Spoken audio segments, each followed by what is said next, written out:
Parce qu'ils ne peuvent pas lâcher le steak. Mais je vais dans le sens du boss. Autant mais qu'il y ait ça, qu'il y ait cette cacophonie-là, ce que je vais quand même espérer, mon boss, c'est que si les semaines s'égrènent, et que, parce que quand tu dis que Chiromon peut encore lui donner quoi, on est d'accord que plus tu as des sous, c'est même pas sûr.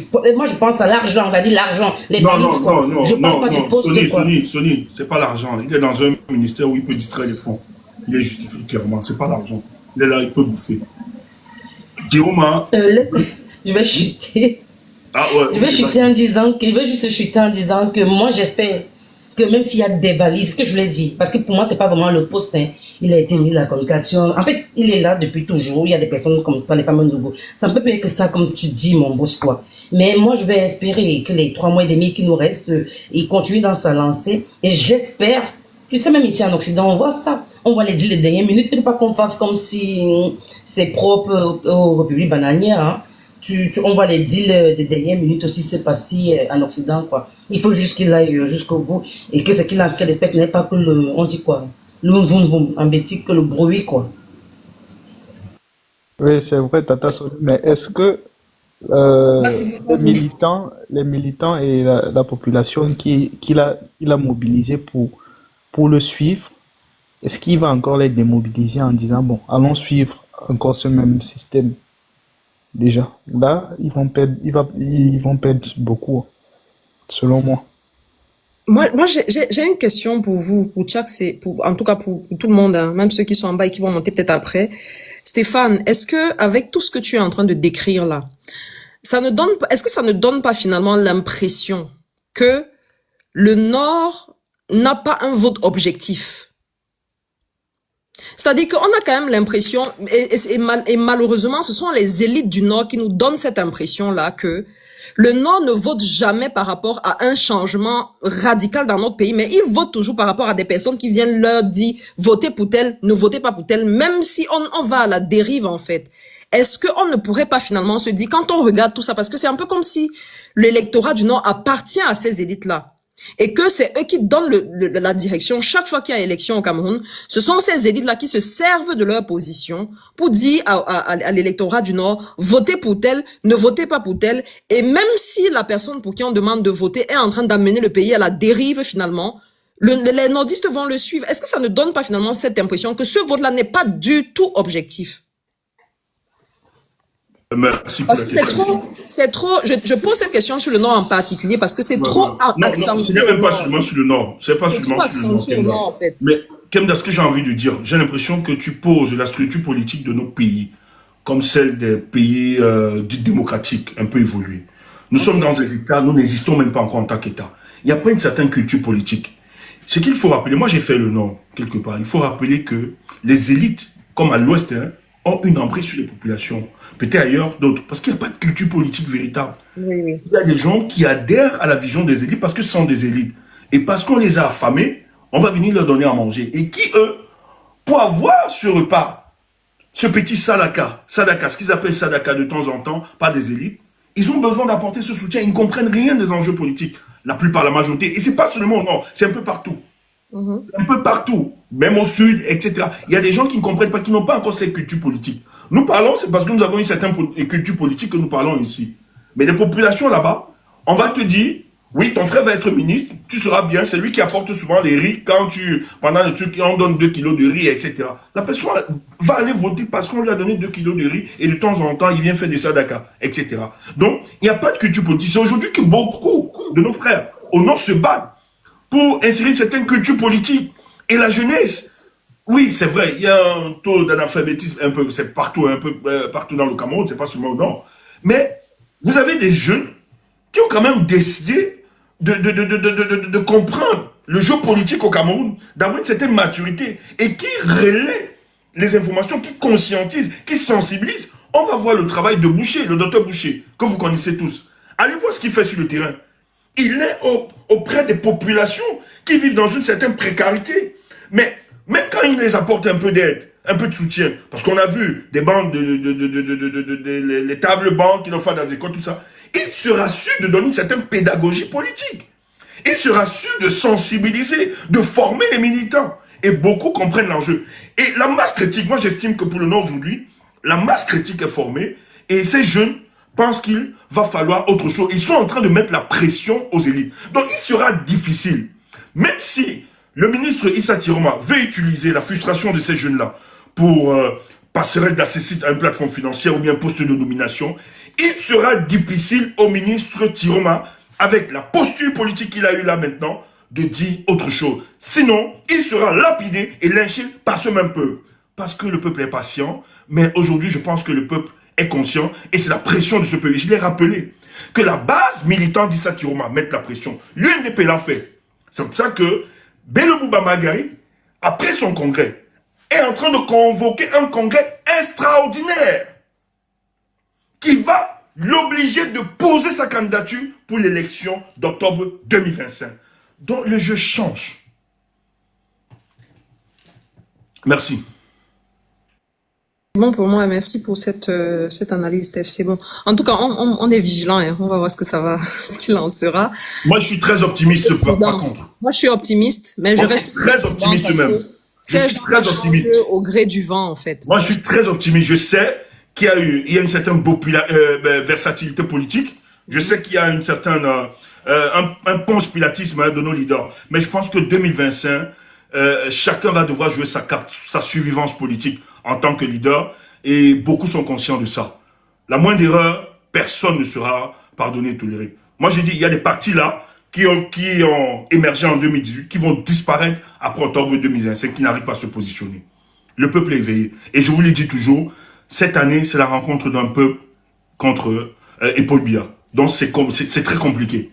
Les leaders n'accompagnent juste que la mouvance. Hein. Allez voir la position.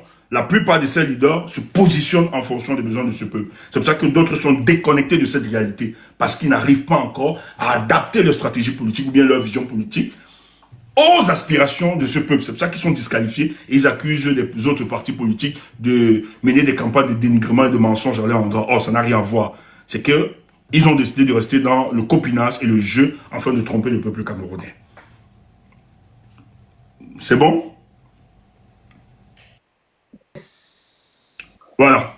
Tchass, boss, on est à toi. Ouais. Moi, c'est cette partie qui m'intéresse. Ok. Le dernier cas, avant que le panel soit ouvert, c'est Tonton Celestino. Je vais vous faire écouter sa sortie après sa conférence de presse. Je suis ouvert à tous ceux qui veulent construire un meilleur avenir pour le Cameroun. Qu'il s'agisse du MRC, du SIF, du PCRN, et même du RDPC. Pourquoi je dis ça? Il y a des frondeurs, même au sein du RDPC, qui ne sont pas contents du tout, aujourd'hui, du bilan de leur parti. Il y a des gens conscients au RDPC. Mais quelle est la boussole qui doit nous guider? C'est d'abord rompre avec les pratiques d'aujourd'hui. Les patriotes, ils sont dans tous les partis politiques. Moi, je n'ai rien contre un parti en particulier, c'est-à-dire que moi, je commande, je critique, je dénonce des actes qui sont compromettants pour notre avenir commun. Si nous devons cheminer ensemble pour un avenir meilleur, pour une politique harmonieuse, et qu'il y a des francs-tireurs derrière qui tirent la corde en arrière, mais je dois le dénoncer. De la même manière que j'ai dénoncé le RDPC à vouloir à l'époque mettre les urnes dans les chefferies, vous vous rappelez, dans les casernes, je dénonce des gens qui veulent être investis mais qui boycottent. Ce n'est pas très cohérent, je veux dire. Donc en vérité, ce qui compte pour nous, c'est l'harmonie, la cohérence. Où est-ce que nous voulons aller? Avec qui nous voulons faire alliance et sur quelle base? Quand on veut faire alliance, il y a une plateforme, ce qu'on appelle une plateforme. C'est-à-dire que on est d'accord sur quoi? Parce que alliance pendant la campagne, c'est une chose. Mais une fois que vous serez au pouvoir, vous allez gouverner sur quelle base? Quelle est la politique que vous mettrez en place une fois que vous aurez la confiance des Camerounais? Donc, ça demande qu'on s'essaye, qu'on débatte, qu'on apporte nos idées et qu'on crée un cahier de charge, une plateforme politique de gouvernement. Il y a eu à l'époque, en France, en 1944, le général de Gaulle s'est allié avec les communistes, qui n'étaient pas de son bord politique, parce qu'il fallait refaire l'économie française. Il fallait rompre avec l'Allemagne, qui avait encore, plus ou moins, qui était encore des menaces pour la France. Donc, Ils se sont mis ensemble, les communistes, les patriotistes, les patriotes, les nationalistes, pour former le premier gouvernement français d'après-guerre. Quand le pays est en danger, on se met ensemble, quelles que soient nos divergences et nos catégories. C'est de ça qu'il s'agit. Il s'agit de sauver un bateau à la dérive. Et pour sauver un bateau à la dérive, on ne regarde pas la couleur des yeux, la couleur de la peau ou la couleur politique. On regarde qu'est-ce qui est utile pour sauver le Cameroun aujourd'hui, à l'instant où nous parlons. Donc, votre question, Kevin, elle est très claire, mais j'espère que ma réponse l'est aussi, parce qu'en vérité, il faut miser sur ce que nous avons en commun, pas sur ce qui nous divise. Forcément, même les enfants d'une même famille, du même mère, ont des divergences de vues. Ils n'ont pas des convergences sur tous les sujets. Nous, c'est pareil dans les partis politiques. Je peux être sur un tel sujet contre le SIF, contre le PCRN, mais qu'est-ce qui importe? Qu'est-ce qui nous transcende? Qu'est-ce qui fait de nous qu'on soit Camerounais patriotes? Mais c'est les idées qu'on met sur la table pour faire émerger notre pays. Et c'est ça qui compte pour moi. C'est pas les petites ramifications sectaires, tribales ou bien, je ne sais pas, partisanes. Non. Dans l'état actuel où se trouve le Cameroun, eh bien, je crois qu'il y a urgence. Et quand il y a urgence, on sacrifie aux intérêts personnels et on regarde ce qui est le plus haut, plus grand et plus fort que nous. Ouais, ça c'était la sortie de Célestin Djamen après sa conférence de presse où il se déclare candidat à la présidentielle. Et un petit tacle, c'est que dans la salle où il y a la conférence de presse, il y avait plus de journalistes que de ses militants. Attendons de voir comment il va faire pour avoir les 30 millions pour être candidat. Ça, c'est un petit tacle personnel. Et aussi, attendons de voir sur quelle base il va déposer sa candidature. Il va suivre aussi le mandat impératif qui combattait, où il va aller chercher les 300 signatures, ou démissionner de son parti pour être investi par un autre parti politique. Là, ce sont mes questions. Ok. Ce que je nous propose, moi je vais pas analyser, je vais demander qu'on ouvre le panel. Mais ce que j'ai envie de dire, j'ai véritablement mal parce que la dernière marche, avant que je ne quitte le Cameroun, j'étais avec le grand frère N'Djamen. La police nous a empêchés, on avait organisé, le SDF avait lancé une marche à Bipanda. Et nous on se retrouvait à Coif parce qu'il a une famille quand même derrière Coif là. On est allé ensemble, mais la police nous avait déjà bloqué, localisé. On nous a arrêtés au niveau du Fort Rouge-Bessenguer parce qu'on attendait d'autres gars. Et voilà, on nous a escortés chacun et les policiers ont bloqué tous nos entrées. Lui de l'autre côté à Coif et moi au niveau de la Total, là, on nous a bloqués, etc. C'est quelqu'un qui était vraiment convaincu quand il est descendu, qui était dans l'opposition. Mais ça me désole parce que N'Djamen avait un boulevard d'avenir sur le plan politique. Il avait un boulevard d'avenir. Et je regrette parce que tout ce qu'il comptait, tout ce qu'il pensait, parce que je sais qu'il a toujours voulu être maire, porter une mairie et accompagner.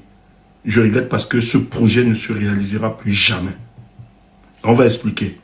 Parce que ce qui se dessine pour le cas du Cameroun, les Camerounais ne sont pas idiots.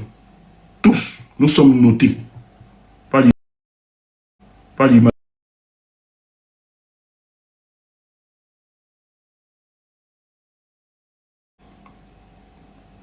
Mais je suis désolé qu'il arrive à ça. Mais c'est vrai que ça fait rire pour certains. Mais je dis, quand j'ai demandé aux autres, ou bien qu'on va mettre ce sujet, même boss n'était pas d'accord. Et je vois la réaction, beaucoup rigolent. Mais c'est très sérieux. Nous allons analyser, on va donc vous dire les enjeux qui se cachent. Pour vous y faire rire, c'est la comédie politique pour le cas du Cameroun. Mais vous allez donc comprendre la dangerosité de la sortie du N'Djamen. Ça obéit à quelque chose. Et d'ailleurs, dans ses propos, il dit ceci. Je peux avoir des contradictions avec le SDF, le PCN. Mais il n'a pas nommé le MRC. Mais avant, il a parlé. Il n'a pas nommé. Ces éléments doivent beaucoup nous renseigner. Moi, je préfère, ouvrons le panel, boss, si tu peux faire. On laisse les gens. Moi, je ferai l'analyse après. Et donner les informations que nous avons pour que les gens comprennent dans la dangerosité. C'est au-delà de la compréhension de plusieurs. Ce que lui, il est en train de faire. Et ça s'est discuté il y a quelques jours. N'Djamen, ce que N'Djamen a fait aujourd'hui, il ne le pensait pas il y a 2 semaines. Ok, le panel est ouvert pour ceux qui veulent envoyer leur demande. Et Madame Kemda, comme d'habitude, va gérer. Ça marche. Il n'y a pas de demande en bas. Hein. Il n'y a pas de demande. Non. Je pense que ce serait mieux que tu ailles directement, Steph. Tu ne vois pas, non, le problème c'est que tu ne vois pas de demande. Non, moi je vois pas. Ah non, non, non, il n'y a pas. Ouais, il n'y a pas. Non, pas ceux qui avaient fait les demandes sont peut-être déjà partis. Parce que Mon boss, ça fait des jours que tu nous délectes en fait. Tu sais qu'on est à ton En fait, église on est dans depuis quelques...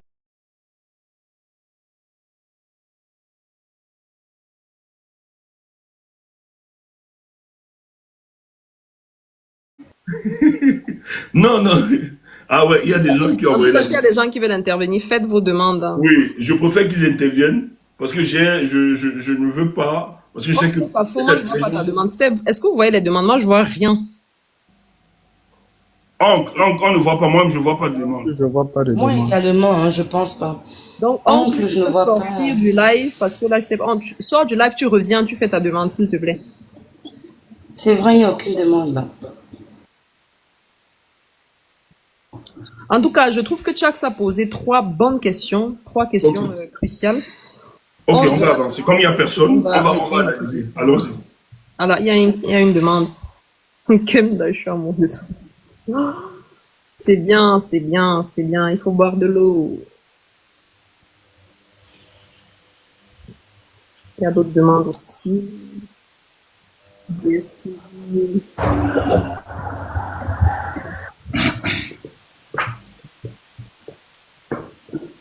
Toi, salut à tout le monde. Bonsoir.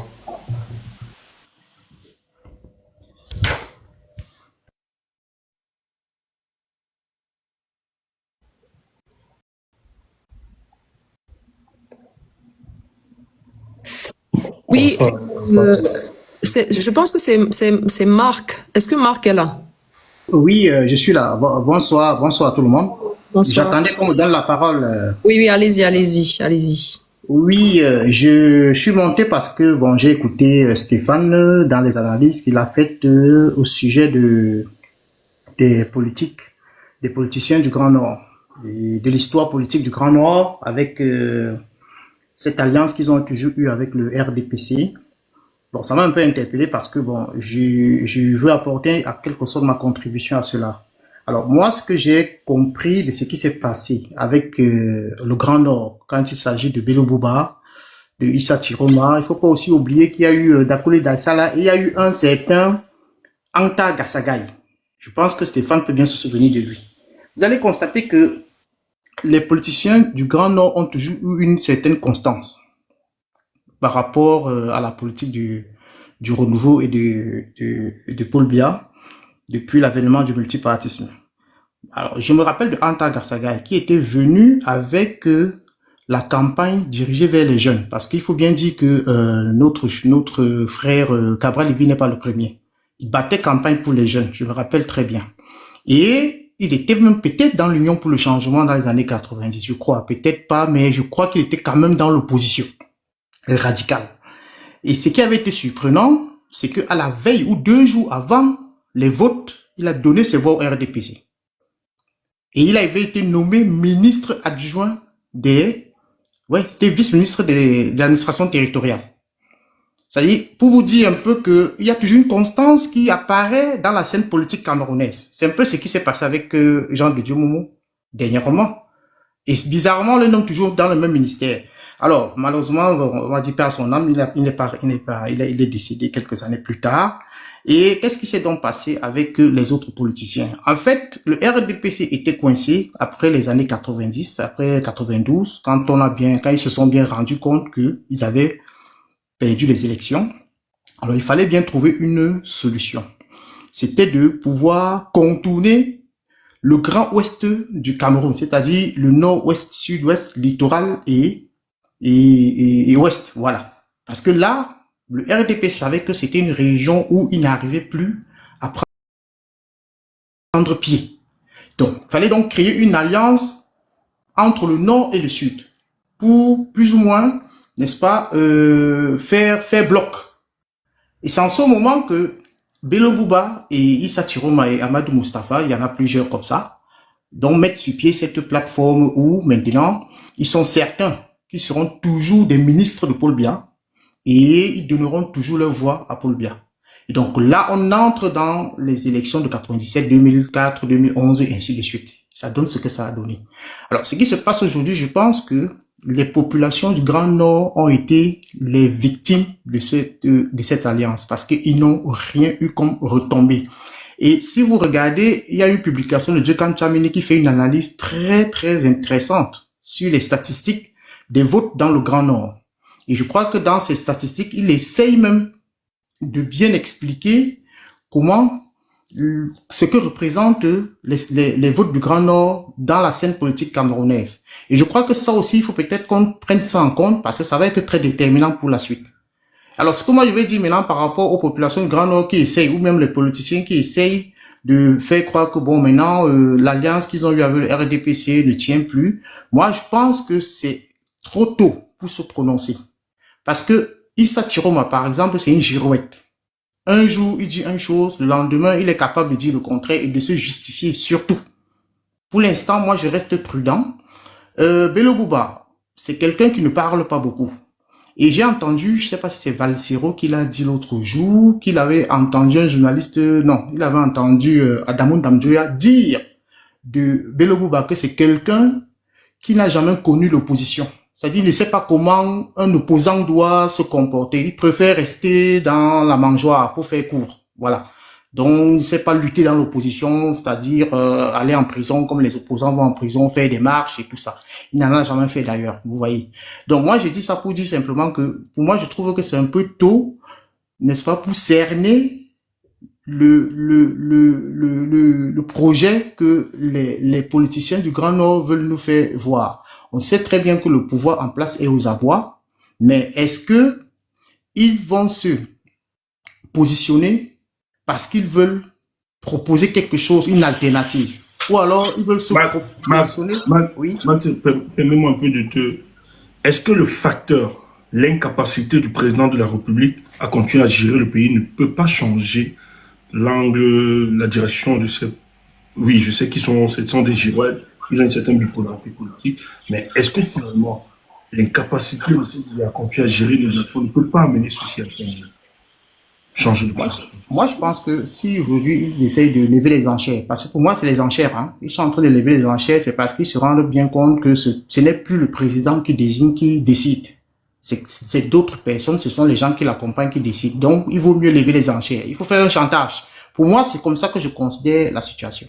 Vous voyez, je peux pas vraiment me prononcer sur l'attitude qu'ils ont eue jusqu'à présent. C'est vrai que la jeunesse est en train de bouillonner. Ils sont obligés de se prononcer parce que ça devient sérieux. Et je pense qu'aujourd'hui aussi, les médias nous aident parce que quand on voit la situation du Grand Nord aujourd'hui et qu'on voit les nordistes se prononcer, ben, ils sont obligés de suivre le vent quelque part. Mais est-ce que c'est vraiment parce qu'ils veulent créer une certaine rupture? Moi, je ne pense pas. Enfin, je dis, c'est trop tôt pour se prononcer.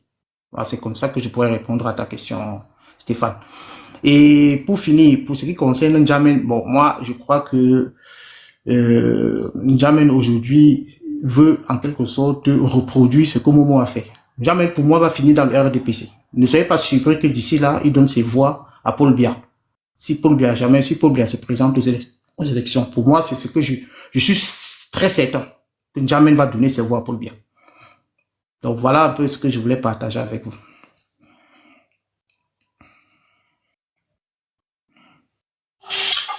Marc, merci. Oh, il y a les coups sur lui.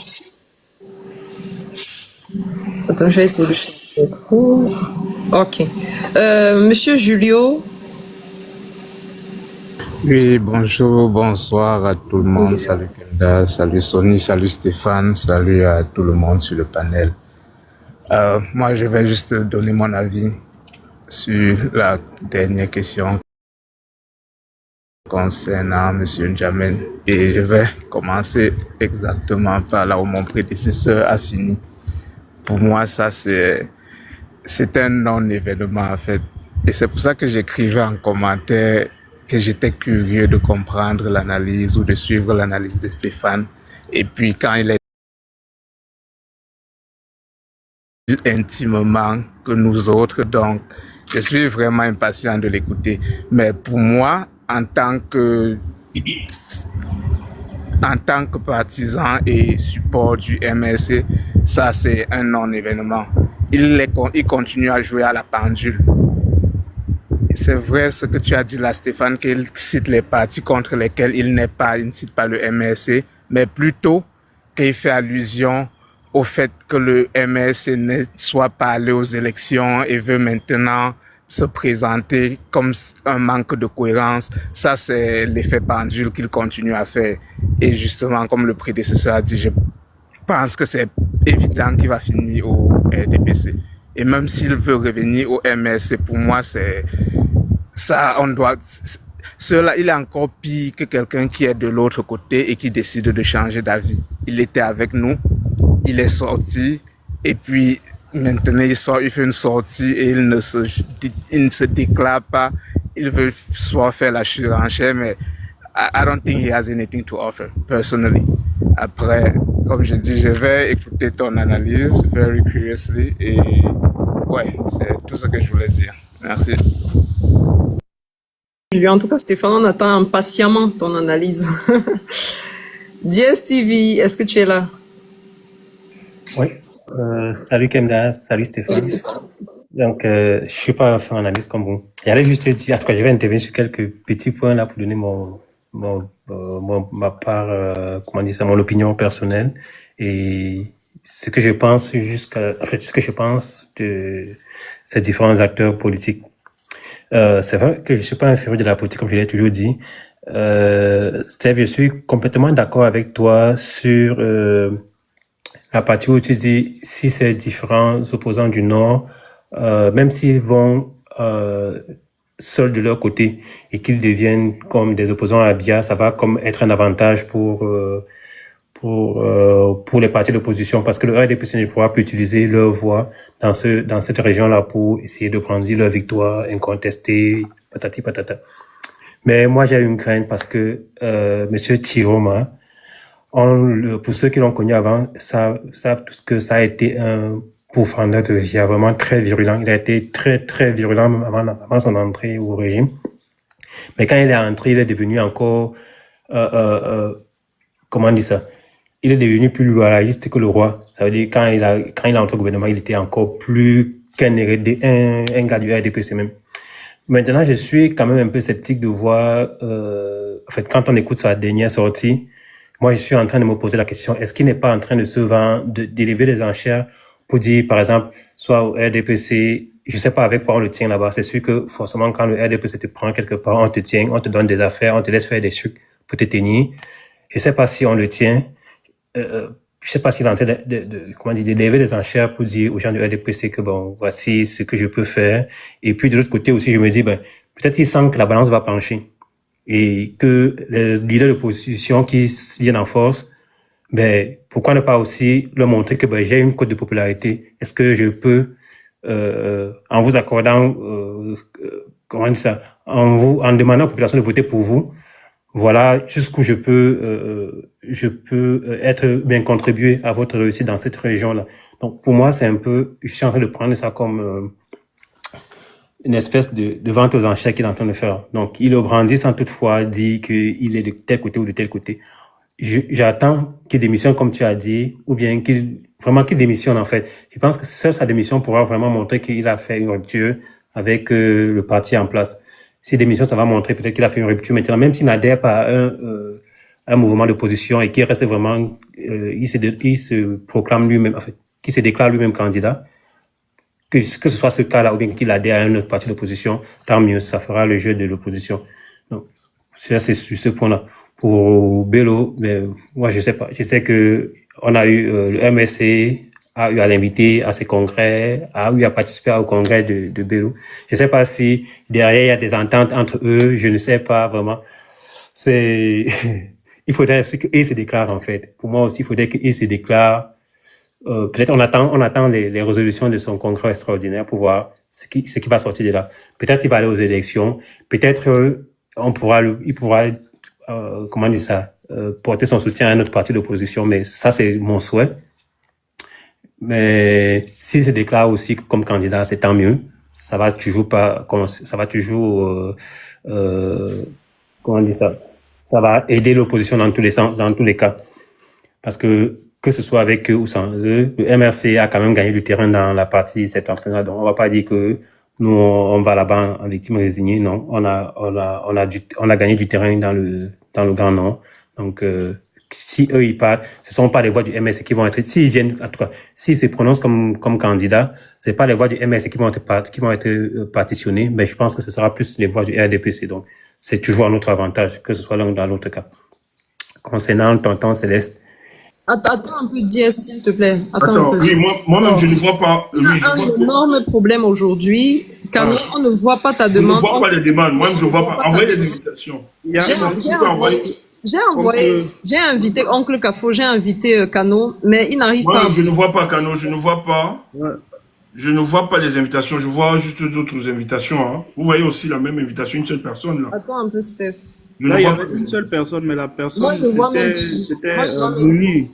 Il a disparu aussi. Donc là, Kano, tu es en bas, envoie ton message, mais on voit pas ta demande. Je t'ai invité, mais apparemment, tu n'arrives pas à monter. Pareil pour Oncle Kafo, je t'ai envoyé une demande, mais apparemment, vous n'arrivez pas à monter. Le live aujourd'hui est très compliqué. Le live d'aujourd'hui est un peu compliqué. Le réseau de Stéphane a beaucoup de problèmes. Voilà, vous voyez, il y a des gens qui envoient leurs demandes, ils réussissent à monter. Mais vous deux, on ne voit pas vos demandes et on vous invite, ça ne fonctionne pas. Kemda, Mimi, Kake Monton, on ne la voyait pas. On vient juste de la voir. Attends, j'ai l'impression, je vois un commentaire de l'autre, de ministre de l'épuration. Il dit que le UNDP vient de faire une déclaration. Il est celui qui... ministre de l'épuration, tu as une information à compléter là? Si tu peux, s'il y a une information... J'espère que lui, il va pouvoir monter parce que c'est grave ce problème. Ouais. Il semble que envoyer l'invitation, même si on envoie l'invitation à Kano. Ouais, si Kano peut revenir avec son autre compte, essayer et on voit si ça passe ou pas. Ok, Chess. Je termine. S'il te plaît. Ouais, je termine avec mon tonton Céleste qui, dans un communiqué, a décidé de s'appeler Excellence. Donc, ça m'a quand même fait beaucoup rire quand j'ai vu ça. Ben, lui, je pense que lui, il est juste en train d'essayer de faire des clins d'œil aux gens du RDPC. Si ce n'est déjà son parti ce n'est déjà, comment dire ça, la mise en œuvre d'un contrat ou bien d'un pacte qu'il a signé avec eux. Parce que ça frappe à l'œil que c'est la comédie, en tout cas. C'est toute une comédie, c'est juste on sent qu'il vient pour jouer le jeu du gouvernement. C'est juste pour essayer de faire parler de lui quelque temps et tout. Et puis, essayer de voir si il va pouvoir encaisser ce qu'on lui a promis. Parce que tonton Célestin Djamena, même la caution, on voit que même la caution, on ne pourra pas payer. S'il fait sa conférence de presse et qu'à l'intérieur, il y a plus de journalistes que ses propres militants, je me demande bien comment est-ce qu'il fera pour payer sa caution.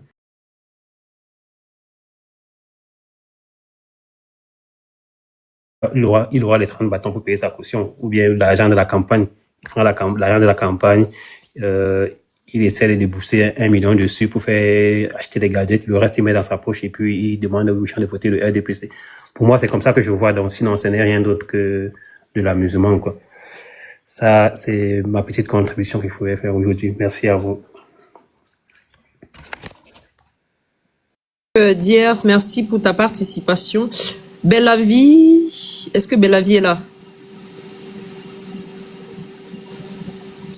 Monsieur Bellavie, est-ce que vous êtes là?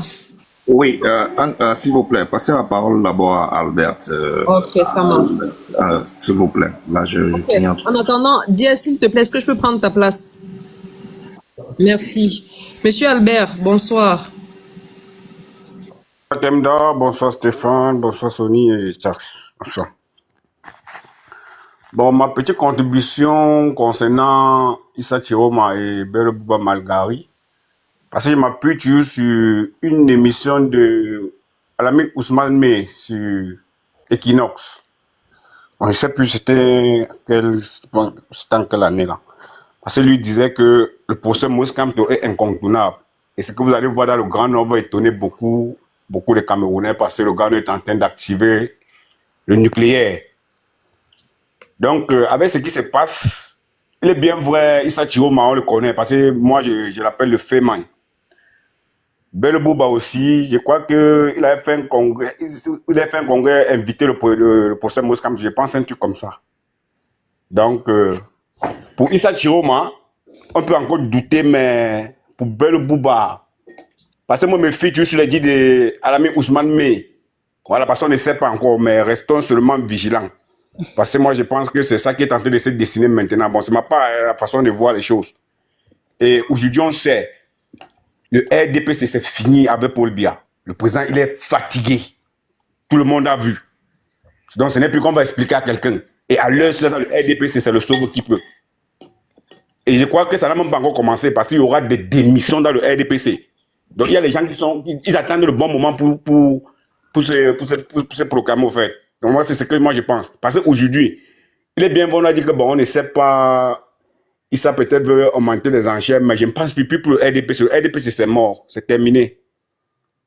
Donc, moi, partisan du MSC, moi, je reste confiant parce qu'à l'heure, si nous avons le professeur Moskamto qui est connu de tous les Camerounais, qui est l'homme qui peut changer la situation, il n'y a pas deux personnes. Donc, tout ce qu'ils vont faire aujourd'hui, c'est l'avantage du changement. Donc, Dia, Issa Chiroma et Bello Bouba, les comportements d'Ia, ça nous réjouit Dia. Ça veut dire que Dia, dans le Grand Nord, le RDPC est anéanti, est en train de mourir. Donc, du côté du Grand Nord, là, ça, c'était ma part de contribution là-bas. Et maintenant, pour tonton Célestin Diamène, parce qu'il ne va pas trop causer pour celui-là. Il va seulement marcher avec sa paix qui est finie d'un côté, là. Il va monter, descendre. Voilà. Et qu'il fait ces conneries, là, qui n'appelle plus le nom du MS à l'intérieur. Qu'il appelle les autres partis satellites là. Voilà, parce que le MS c'est un parti responsable, un parti politique qui est venu changer le Cameroun et non faire la blague. Donc eux les blagueurs là, qui partent chercher ces partis de blagueurs là, ils prononcent les noms, mais que le MSC, ils sachent que le MSC c'est un parti politique bien structuré qui est debout pour changer le Cameroun, pas pour blaguer. Donc merci à vous et bonne soirée, c'était ma petite contribution là. Merci Albert, merci. Il y a Kano qui a toujours un problème là. Kano, moi je ne vois pas la demande de Kano. Kano, soit tu éteins ton téléphone, tu rallumes s'il te plaît. Tu renvoies dans. Je ne vois pas, moi aussi. Je peux même changer de compte. Oncle Kafo, c'est pareil. Oncle Kafo, on ne voit pas du tout ta demande. Je ne sais pas pourquoi. Vous êtes signalé. Kano, tu te balades. C'est comme si TikTok est contre vous ce soir. Attends, j'envoie une invitation à Kano. Voir son oui, envoie à Kano. On t'envoie une invitation. Ouais, essaye. Alors, One Africa. Est-ce que One Africa est là? Je suis là. Bonsoir, monsieur. Oui, bonsoir, Kemda. Je vous connais bien parce que je vous suis. Et Stéphane, bonsoir. Et bonsoir à tout le panel. Je voulais un peu donner ma petite contribution par rapport au comportement du Grand Nord et aussi à Célestin, par rapport à Célestin Diamène. Par rapport au Grand Nord, ce que je voulais dire, c'est que ce qu'il faut réaliser, c'est qu'il y avait une sorte d'alliance, ou disons une sorte d'illusion d'alliance entre le Grand Nord et le RDPC. Eux, ils se disaient que le pouvoir, après le Sud, le pouvoir allait passer chez eux. Apparemment, ils se sont rendus compte que cela ne va jamais se réaliser. Et je pense que c'est cela qui est aussi en train d'entraîner certaines modifications dans le Grand Nord. À côté de cela, je crois qu'il y a aussi une inversion des choses. Et Issa Chiroma et Bello Bouba, ils sont actuellement en train de réagir par rapport à la pression du peuple. On a toujours considéré que le peuple du Grand Nord faisait le suivi. Je pense qu'actuellement, c'est plutôt l'inverse. C'est plutôt le peuple qui est en train de mettre la pression sur les élites, et je pense aussi que c'est à cause du travail qu'a aussi abattu d'autres partis d'opposition, notamment le MRC, qui a éveillé les consciences et ce qui a éveillé le peuple, et c'est pour ça qu'on voit à peu près ce retournement de situation. Donc je pense que on ne devrait pas être inquiété. Il serait difficile, à mon avis, par exemple, pour Bello Bouba, de faire alliance avec un parti de l'opposition étant dans le gouvernement. Et moi, je ne le vois pas aussi facilement en train de démissionner. Bon, peut-être ils attendent pour voir la tendance, pour pouvoir reprendre position, mais je pense qu'à un moment, ils vont certainement présenter leur candidature, ce qui est déjà une grande chose. C'est déjà une rupture de l'alliance qui peut certainement favoriser le MLC. Peut-être à la dernière minute, voyant la tendance, peut-être vont se positionner. Mais donc, je pense que c'est ça. Par rapport à Issa Chiroma, lui, il est beaucoup plus compliqué. C'est très difficile d'apprécier, je pense, le comportement de Issa Chiroma parce qu'il est très changeant. Il a déjà changé à 3 reprises.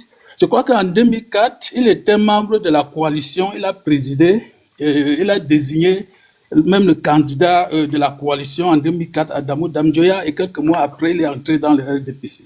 Donc, c'est quelqu'un qui est très changeant et on ne peut pas compter sur lui. Mais par rapport à l'UNDP, je pense qu'il faut encore attendre et cela est dû à la position du peuple, je pense. Par rapport à Célestin Djamen, ce que je dirais, c'est que Djamen a toujours été quelqu'un de très bouillonnant, y compris dans le SDF. Il était toujours comme l'opposant de l'opposition, y compris dans le SDF. Alors, il avait donné sa candidature contre le chairman à un moment où il était au plus haut de sa popularité et il était toujours contestataire. Ce qui a fait qu'il n'a même pas eu une très bonne carrière dans le SDF à cause de son comportement. Donc, je pense que ce n'est pas quelqu'un de très maîtrisable et il faut beaucoup s'en méfier. Je pense qu'il y aurait un rapprochement entre lui et le RDPC et je pense que c'est ça qui fait qu'il fait cette sortie maintenant. Parce que comme les gens l'ont déjà dit, je ne pense même pas qu'il ait de payer les 30 millions de caution. Et s'il paye ça, c'est que quelqu'un, quelque part, a certainement payé pour ça. Donc, par rapport à Célestin, je suis un peu sceptique. C'est quelqu'un dont il faut se méfier.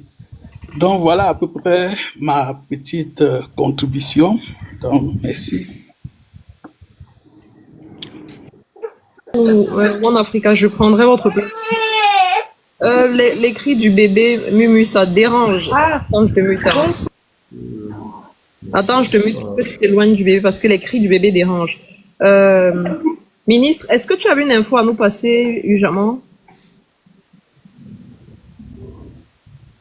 Bonsoir. Non, c'est pas aussi. Ok.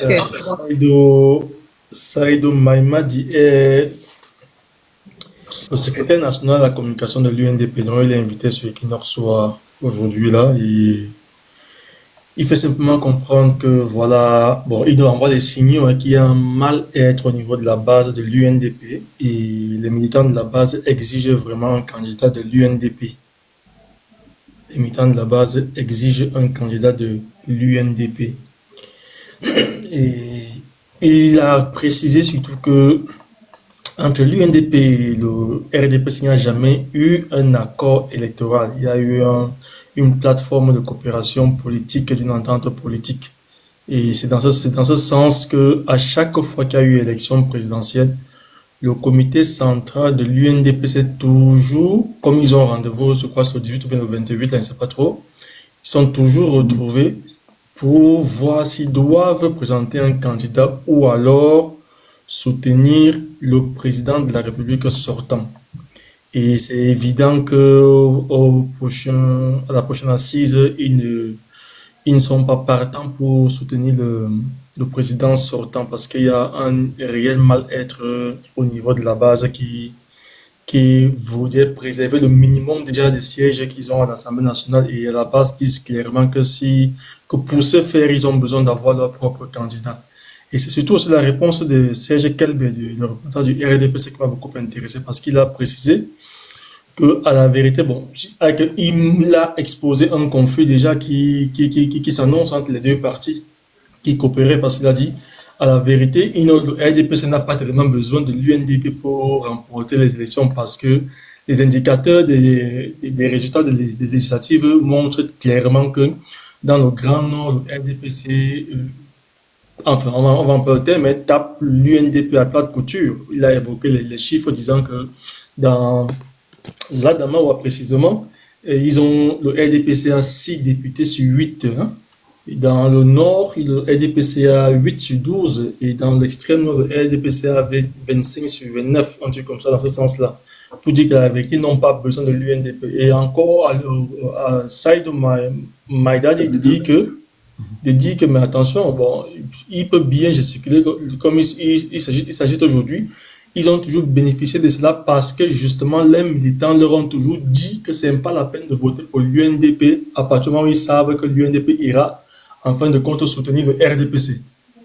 Donc à partir de ce moment-ci, maintenant qu'ils savent qu'ils ne vont plus soutenir le RDPC, ils vont donc récupérer leurs militants de la base, ceux qui votaient autrefois pour le RDPC.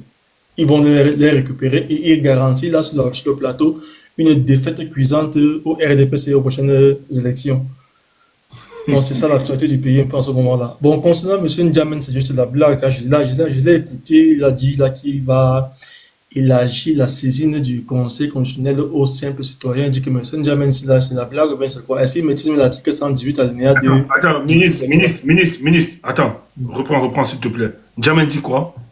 M. N'Djamène a dit dans sa sortie aujourd'hui qu'il va élargir la saisine du Conseil constitutionnel par le citoyen ordinaire.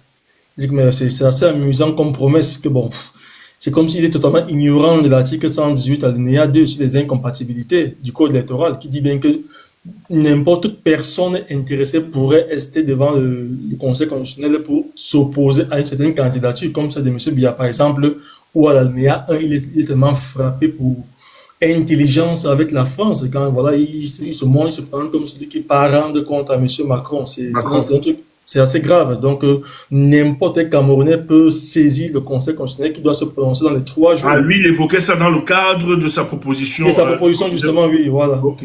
Il dit, mais c'est amusant comme promesse. Bon, il ne sait pas ce qu'il veut, celui-là. Alors que ça existe déjà. Alors que ça existe déjà, voilà. Il a dit le SMIC à 200 000.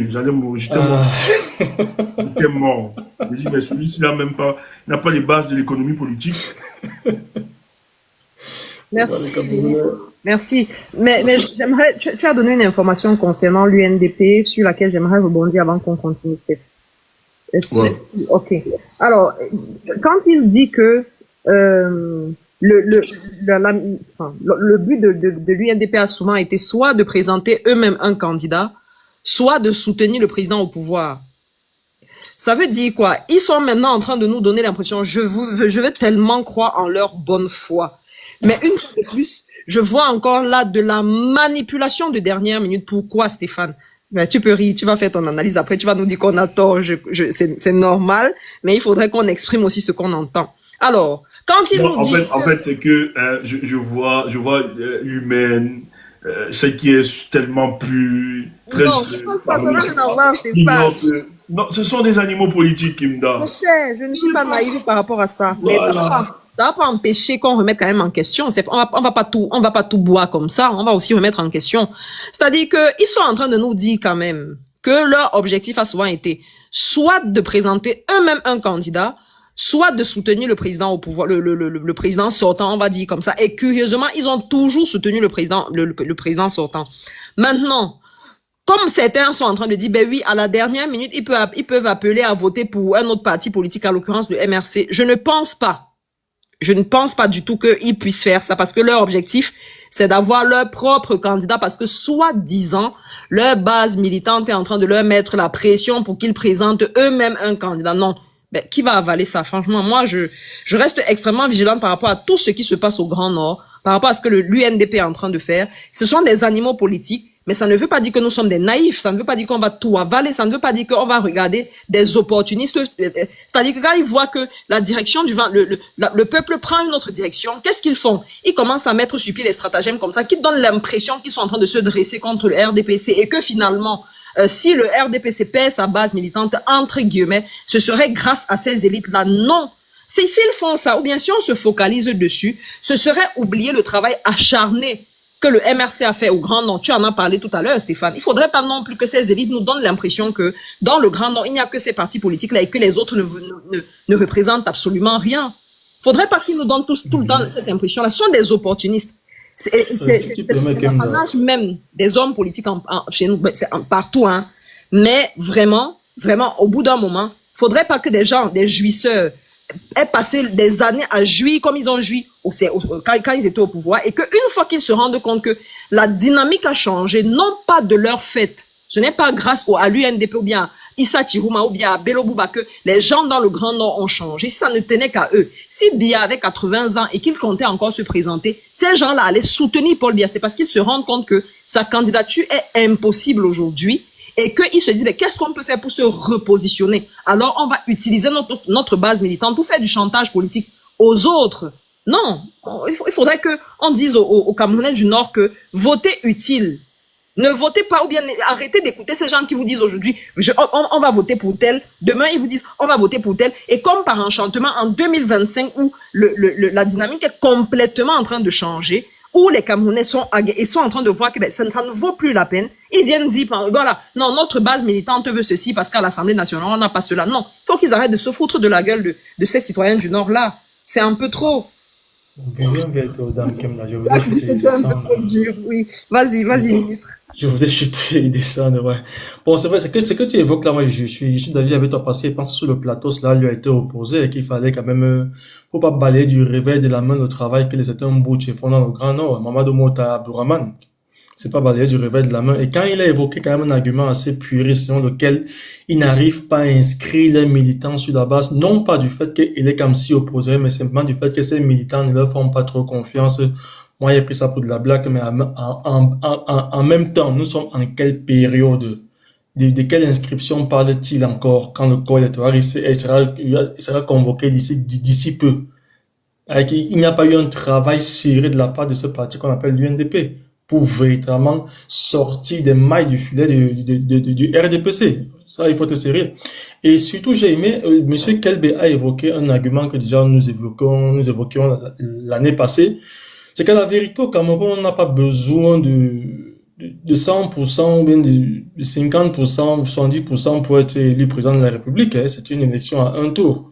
Donc, avec moins de 40%, on peut être élu. Donc, c'est simplement pour dire que voilà, qu'il y ait même 1000 candidats, ce n'est pas désavantageux que les voix se dispersent. Chacun peut trouver son compte et que voilà, un parti comme le MSC peut davantage rester au four et au moulin, demeurer à 4 et voilà, atteindre son objectif, c'est tout. Moi, pour compléter ce que le ministre disait, en 92, je crois que Bello était candidat, mais malgré ça, John Frundi a gagné. Bello, l'UNDP n'était pas membre de la coalition en 92. Malgré ça, John Frundi a quand même gagné. Donc, c'est pour corroborer. C'est au Camerounais qu'il faut à tout prix avoir le Grand Nord sous son poids avec soi pour être président au Cameroun. Donc, il faut déconstruire ça. Même l'UPC de Kodok.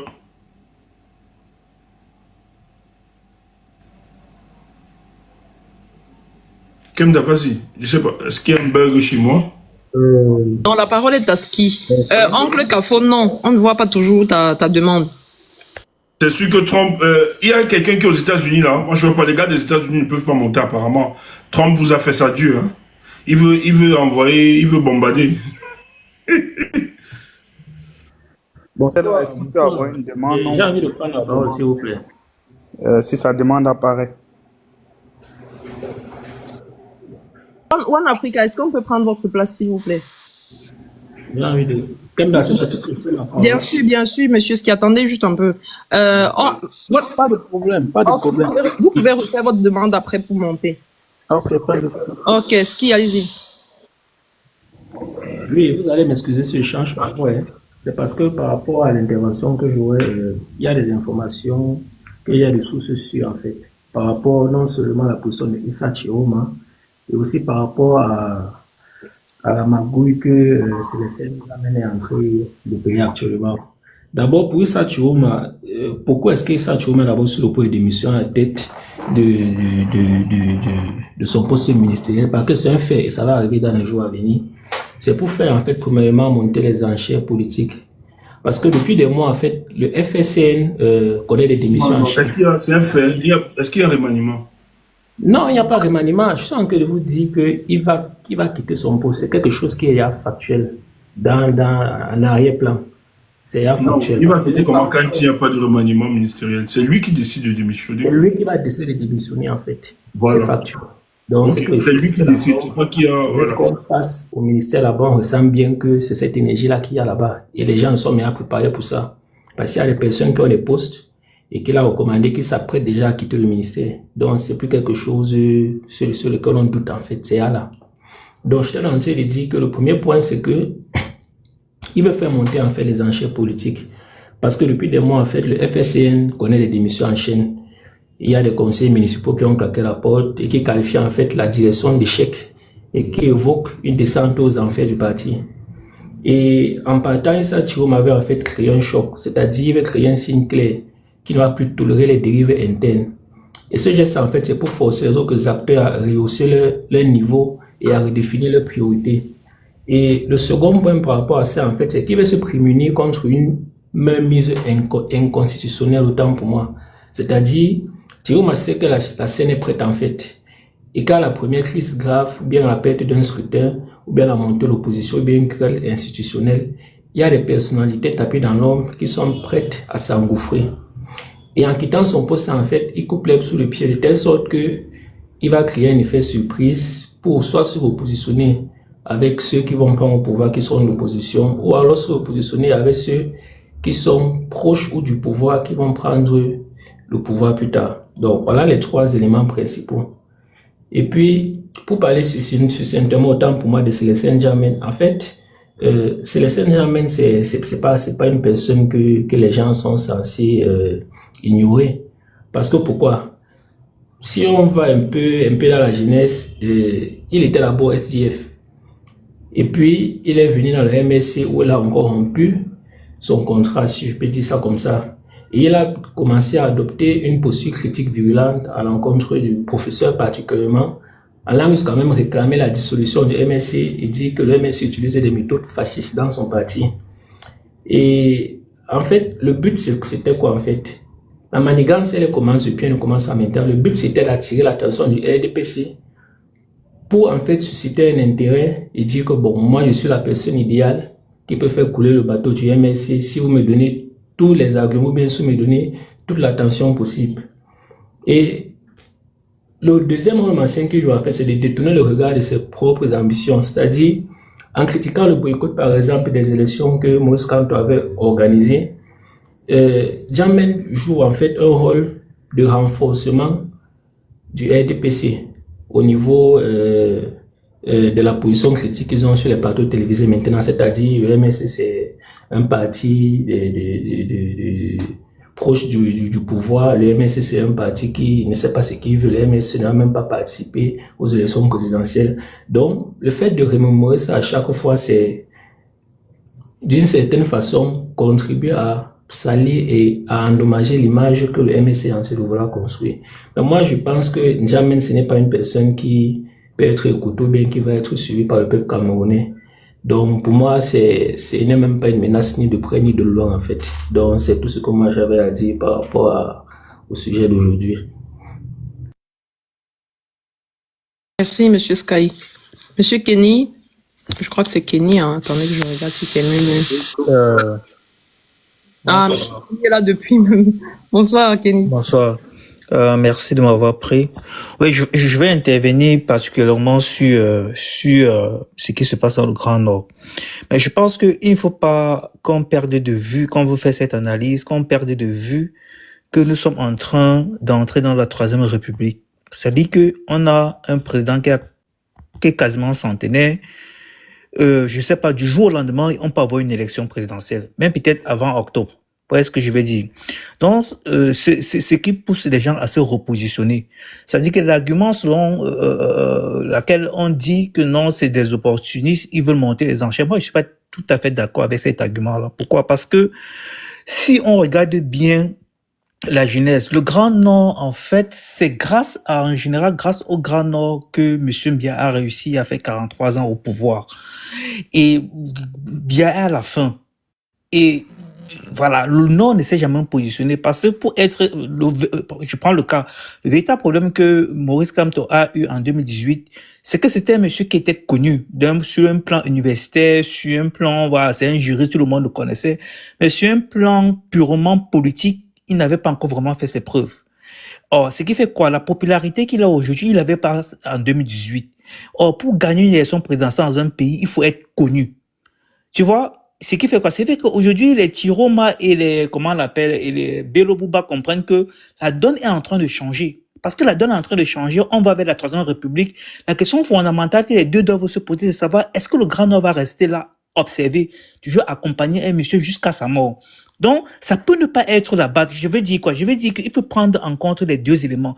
C'est-à-dire qu'ils ont à la fois la pression de la base militante, et eux-mêmes, ils se posent également la question. Est-ce que le Grand Nord va rester spectateur? Parce que quand on regarde par exemple aujourd'hui, quel est un parti d'opposition à proprement parler dans le Grand Nord qui peut tenir tête à bien aujourd'hui? Il n'y en a pas. Les deux partis, le FSNC et l'UNDP, ils sont alliés au pouvoir. Mais aujourd'hui, c'est tout à fait logique avec la donne qui est en train de changer parce qu'il y a une nouvelle carte politique qui est en train de se dessiner. Ça peut se dessiner en octobre, ça peut se dessiner même dans 2 mois. Mais la question fondamentale qu'on se pose, est-ce que le Grand Nord va rester spectateur? Non. C'est-à-dire que moi, je ne pense pas qu'ils sont en train de faire dans l'entourloupe ou alors ils sont en train de se l'esbouffe. Non. Je pense que quand j'observe, en fait, c'est que l'UNDP et le FSNC, ces deux partis-là vont se dissocier et aller au front. C'est-à-dire aller au front, même si c'est qu'ils vont perdre les élections en 2025, mais au moins, ils vont travailler le terrain, essayer de se faire connaître, essayer même de faire leur mea culpa du fait qu'ils ont accompagné Mbia pendant 43 ans. Parce qu'il faut aussi faire englober, il faut aussi expliquer pourquoi ils ont accompagné Mbia pendant 43 ans. Ce ne sera pas facile. Vous voyez ce que je veux dire? Si quelqu'un comme Bélo Bouba veut se représenter, moi, par exemple, si je veux voter, je vais Non, me mais c'est poser pas la question de la 43 ans. Ils n'ont pas accompagné pendant 43 ans. Quand je dis 43, je vais dire qu'ils ont accompagné quasiment pendant le magistère, depuis 92. Après, depuis 97, le Bélo Bouba a accompagné le RDP, c'est ce que je vais dire. Ils ont signé une alliance. Et quelqu'un comme moi qui je vais vous, si j'avais le droit de vote, j'aurais demandé à Bélo Bouba que, mais toi, tu veux que je te vote, il faut que tu m'expliques pourquoi tu as entériné un gouvernement depuis 1997. Donc, ça veut dire qu'il leur faut le temps. Ça veut dire qu'on est à un moment donné de l'histoire de notre pays où personne ne doit rester spectateur. Vous voyez ce que je veux dire?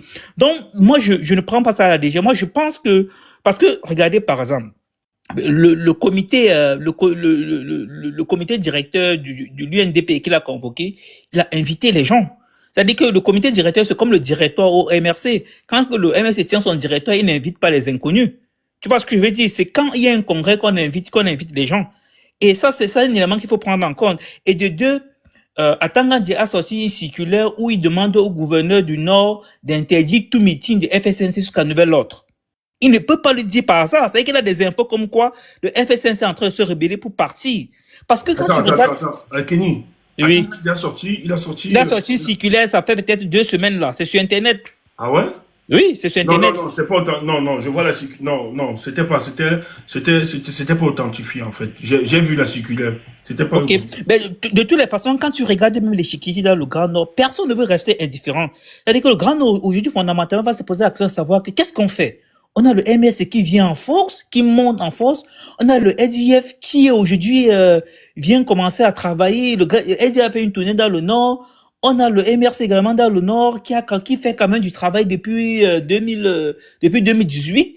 On a les partis du Grand Sud qui montent en force. Qu'est-ce qu'on fait dans le Grand Nord? Nous, hommes politiques fondamentalistes dans le Grand Nord, qu'est-ce qu'on fait? Est-ce qu'on continue à accompagner un monsieur qui est centenaire, un monsieur qui est à la sortie? Vous voyez ce que je veux dire? Parce que je prends un exemple. Si, par exemple, je veux dire quoi? Ils soutiennent Bia. Et que Bia est élu en octobre. Hein?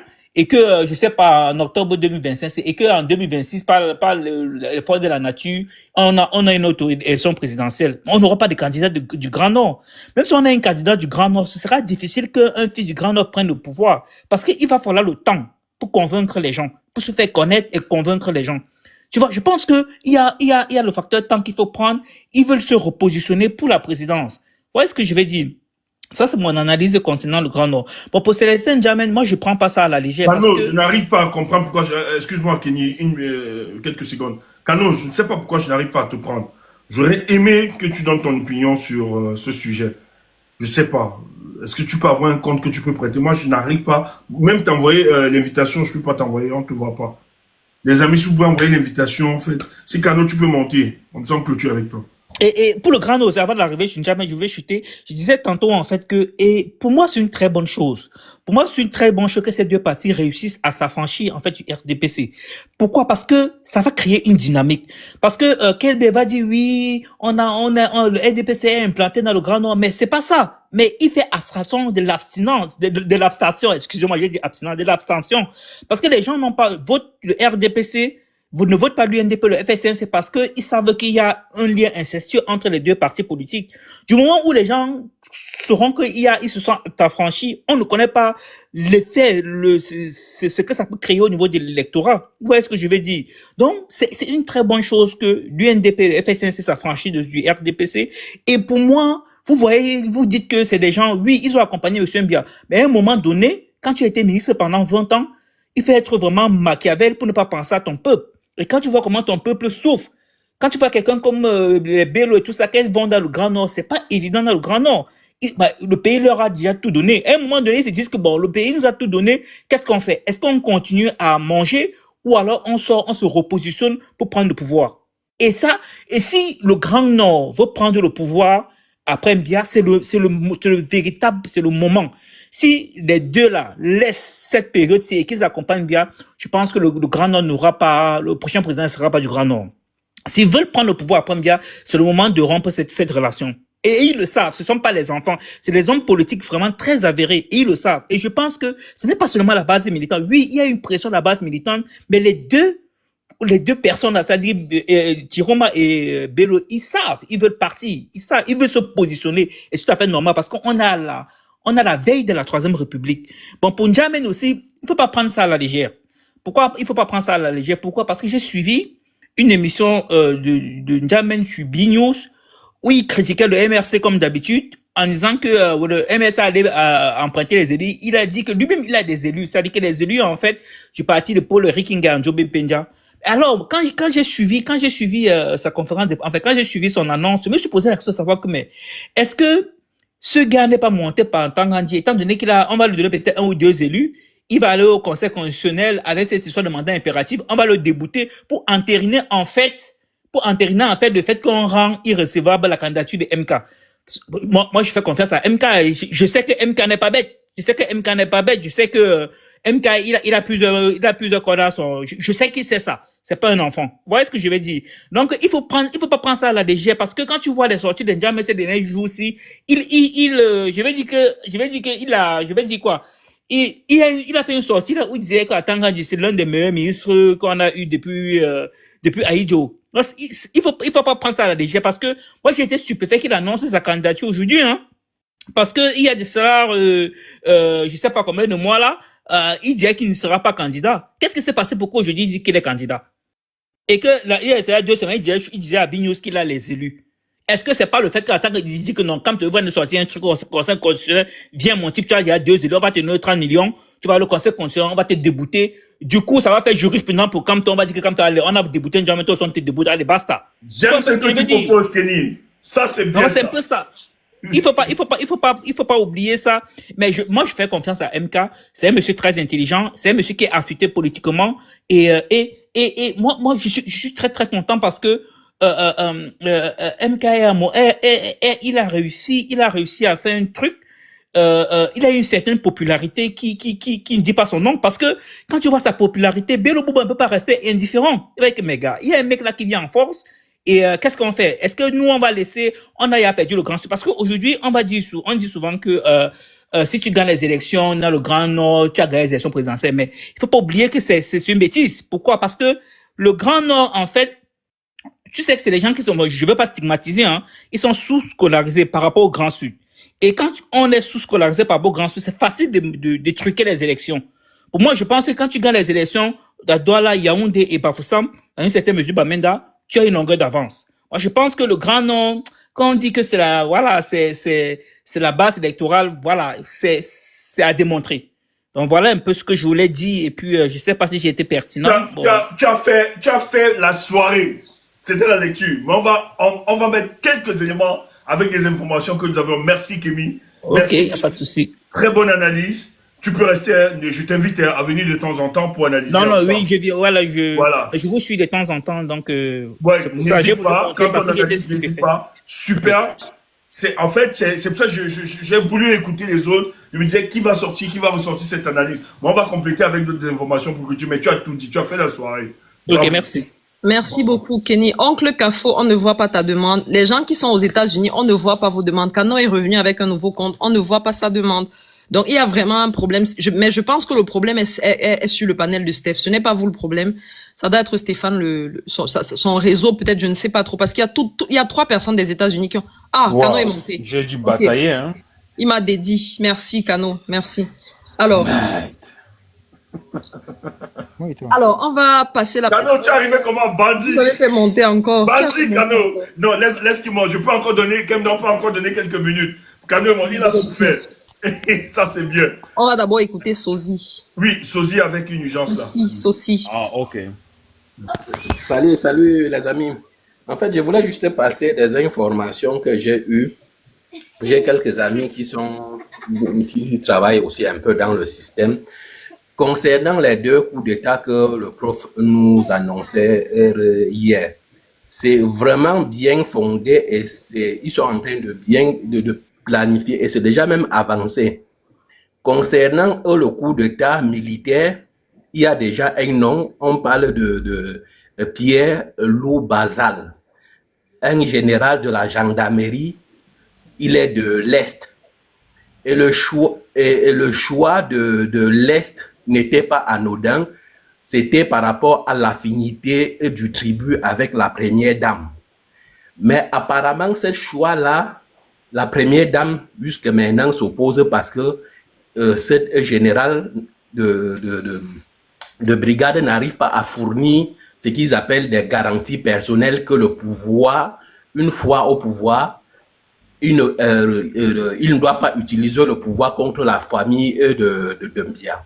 Donc, c'est pour cela qu'ils sont en train d'étudier depuis bien longtemps le coup d'État électoral. Le coup d'État électoral, qu'est-ce qui doit se passer? Le fait de ne pas publier la liste électorale, ça rentre justement dans la stratégie pour évoquer, donc pour reporter les élections en disant qu'il y a une crise institutionnelle grave et sécuritaire. Et ils veulent reporter les élections sans fixer exactement quand est-ce qu'on pourra faire les élections présidentielles. Ça, c'est pour voir si le peuple camerounais et les opposants sont capables de mettre la pression suffisante pour faire...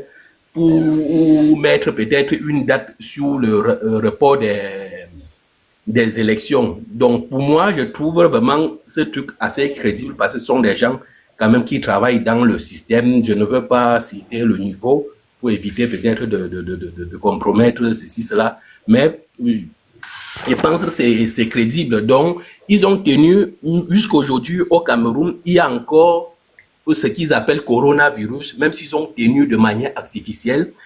Utiliser coronavirus n'était pas crédible parce que c'est seulement au Cameroun que, bon voilà, ils ont tenu cette affaire de coronavirus en l'air artificiellement.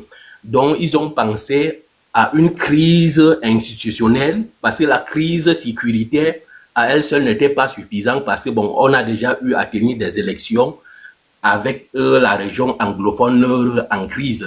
Donc, ils ont introduit cet élément crise institutionnelle. Bon, ils citaient même quelques articles de la Constitution et le fait que c'est seulement quand le président fait le décret pour convoquer les élections que tout commence.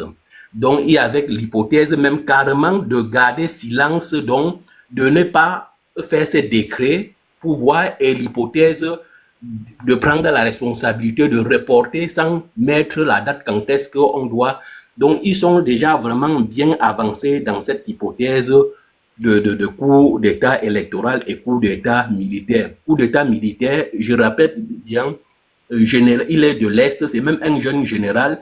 Il a été commandant de la 2e région militaire, c'est-à-dire deuxième région militaire, c'est-à-dire aussi chaque région militaire correspond aux régions de la gendarmerie, c'est-à-dire littoral, l'ouest, sud-ouest et nord-ouest.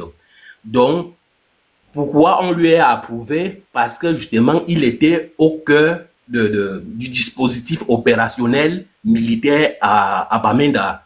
Donc, les répressions que vous avez vues, justement, la gendarmerie était au centre de tout ça. C'est que pour les Français, c'est une garantie suffisante. Donc, ils peuvent réprimer sans pitié, justement, la population. Donc, c'est pour cela que vous avez vu arriver aussi les Français au Cameroun dans le cadre de coopération avec la gendarmerie, ceci, cela. C'était pour raffiner, justement, cette stratégie de répression.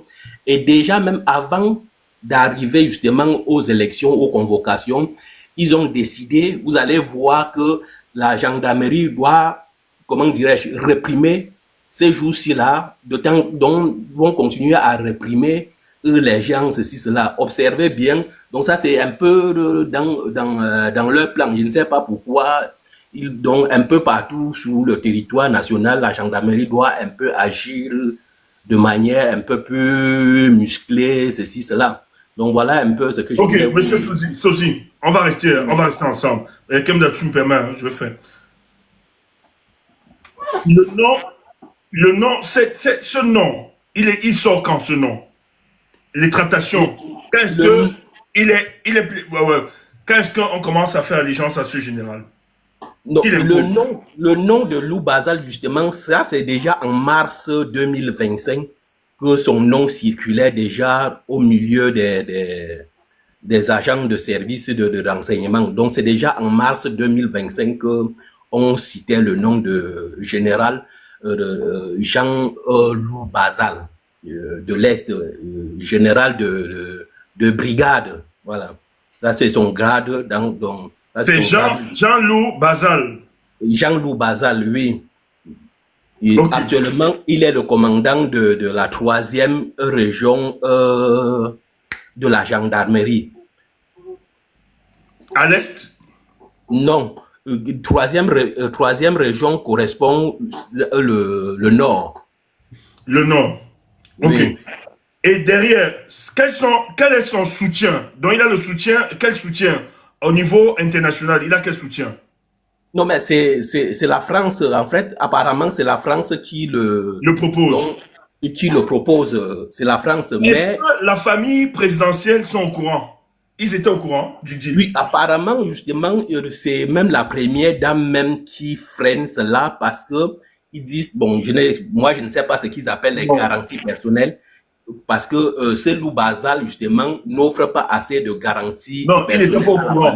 Ils n'étaient pas au courant. C'est que le monsieur m'a expliqué. Oui, il dit que il n'était pas au courant. Non, je vais juste compléter. Tu as une partie de l'info. Ça va nous permettre, c'est bien que tu puisses évoquer ça, on va parler. Donc, si c'est connu. Mais la famille présidentielle n'était pas au courant. Vas-y, on va expliquer, on va réinsérer. Oui. Donc, moi, j'ai pas juste une information parce que moi, je ne maîtrise pas. Donc, c'est ce que la personne me dit, que la première dame est contre l'option militaire parce que ça ne donne pas assez de garanties, justement, à elle. Parce que depuis 2019, le président n'est plus physiquement ni mentalement apte à faire quoi que ce soit. Et même les décrets, même toutes les signatures que vous voyez signées au nom du président, ce n'est plus le président. Bon, moi-même, j'ai contrôlé cette partie-là. Effectivement, si vous allez rentrer derrière, à partir de 2019 en montant, vous allez voir que la signature est truquée. Ce n'est plus la signature du président Biya. Donc, voilà un peu la situation, que le père n'est plus capable même, donc il n'est plus capable de signer même ne serait-ce qu'un document. Voilà la situation. Ok, merci. On va avancer. Kemda, vas-y, on va avancer. Oui, merci. Il a fallu que je bataille énormément au Mais qu'est-ce qui pouvoir. se passe, Kadio? Vous avez un problème avec TikTok là-bas? Non, je ne pense pas. Je suis pourtant monté dans tous les autres. Là, je suis même allé dans les différents lives et tout. Donc peut-être ça bug alors. Il y a un bug chez moi. Bon, j'ai désinstallé et puis j'ai réinstallé comme les gars m'ont dit. Et puis bon, je pense que c'est Ouais, ça marche. là. Alors, moi, je ne vais pas me prononcer sur la personne de N'Djamène. Vraiment, je vais économiser mon souffle. Parce que pour moi, il ne représente vraiment, même si c'est une distraction, c'est une distraction qui ne m'intéresse pas, au fait. N'Djamène. Alors, moi, je vais plutôt me prononcer sur les déclarations de Chiroma et les tractations de l'UNDP aussi. Alors, il y a deux observations que je peux faire. La première observation, en ce qui concerne ceux du Nord, entre Belobouba et Maïgari, et Chiroma, la première chose que je peux me dire, c'est que ils pensent peut-être que, logiquement, il n'y a plus rien à gagner dans le RDPC. C'est-à-dire, ils pensent que le RDPC ne peut plus prévoir l'avenir. C'est-à-dire qu'il n'y a plus d'avenir avec Paul Biya, en général. Ils savent. Alors, ils se disent, comme il n'y a plus d'avenir avec Paul Biya, le seul avenir qui peut nous permettre encore d'exister, c'est de réellement être dans l'opposition comme on a laissé croire au départ. Au moins pour se donner une figure. Parce que le RDPC n'est plus l'avenir. Et les Camerounais aujourd'hui, dans leur entière majorité, ne peuvent jamais choisir le RDPC. Bon, ils l'ont jamais réellement fait en quelque sorte. Et ils réalisent que même si le RDPC a toujours existé, malgré le dégoût des Camerounais, c'est parce qu'ils se sont donnés à fond. Et ils savent ce qu'ils ont fait. Ils savent les tractations, ils savent ce qu'ils ont fait. Et ils se disent que si nous ne faisons pas cette tractation-là, si nous refusons de le faire, probablement le RDPC tombe. Parce que c'est quelque part nous qui avons aidé ce monsieur-là à voler, comme il a l'habitude de voler. Alors, maintenant, qu'est-ce qu'on peut faire? Est-ce qu'on peut entrer dans l'histoire comme des personnes qui ont participé aussi à un changement? Ça, c'est une analyse des personnes qui peuvent croire à des personnes sincères. Alors maintenant, l'autre côté de l'analyse, pour les personnes qui ne sont pas sincères, parce que moi, je ne trouve pas en eux la sincérité, je pense que c'est des personnes qui ont compris et qui sont prêts à faire le jeu. C'est-à-dire quoi? Alors, maintenant, avec la popularité et la possible élection de Maurice Kamto, au cas où les élections sont organisées, il se donne au jeu le plus macabre. C'est-à-dire quoi? C'est-à-dire venir aujourd'hui se présenter comme des opposants réels. C'est-à-dire permettre à Paul Biya et son groupe de bandits de mettre hors d'état de nuire ou alors annuler la possible candidature de Maurice Kamto et présenter aux yeux du monde comme quoi il y a les opposants de gros calibre, c'est-à-dire faire remonter Issa Chiroma comme un véritable opposant, faire remonter Bello Bouba et les autres comme des véritables opposants, et maintenant présenter aux yeux du monde que Paul Biya se présentait à cette élection avec des opposants réels. Et moi, c'est cette analyse qui me paraît beaucoup plus logique. Et dans ce cas, ça leur donne davantage les possibilités de faire ce qu'ils veulent faire. Donc, moi, je regarde beaucoup plus ce côté-là. C'est-à-dire ce côté où les gars viennent accompagner encore une fois de plus le gouvernement, mais dans une autre stratégie. C'est-à-dire que dans la stratégie de présenter aux yeux du monde que, à l'absence de Maurice Kamto, eux, ils sont les opposants. Ils étaient les opposants depuis la nuit des temps. Et ils sont les opposants. Parce que il faut voir que dans la bergerie que nous voyons là, mais les seuls véritables opposants qui sont là depuis longtemps, mais c'est Bello Bouba, Chiroma et je ne sais pas trop qui, il n'y en a pas plus. Les restes comme les machins, comme les Ndjamen et les machins, les conneries qu'on ramasse là, c'est du n'importe quoi. Même quand on parle du PCRN, ce n'est pas intéressant. Alors, moi je pense plutôt que ils veulent encore les utiliser pour cette fois-ci être macabres, c'est-à-dire se présenter comme les véritables opposants, en sachant qu'ils auront avec eux une grande partie du Nord, ils vont barricader ici, ils vont barricader là-bas, et aux yeux du monde, ils vont laisser croire l'opinion mondiale comme quoi le RDPC est allé aux élections avec des opposants. Donc, il y a aussi ce côté-là qui me semble être observable. Donc, moi, je ne vais pas me cantonner sur les faits de leur honnêteté, en se disant que bon, ils se sont rendus compte que effectivement le RDPC n'a plus de suite, parce que le RDPC sincèrement est mort de sa bonne mort. Moi, je ne pense pas que c'est des personnes qui ont pris véritablement conscience et qui se sont dit non, on veut accompagner ces gens pour un probable changement, pour améliorer les conditions de vie de nos frères et de nos concitoyens. Non, moi je ne pense pas réellement. Je pense que pour Chiroma, il est encore dans cette démarche. Bon, pour Bello Bouba, je ne pense pas qu'il est effectivement dans cette démarche parce que je ne l'ai pas encore compris.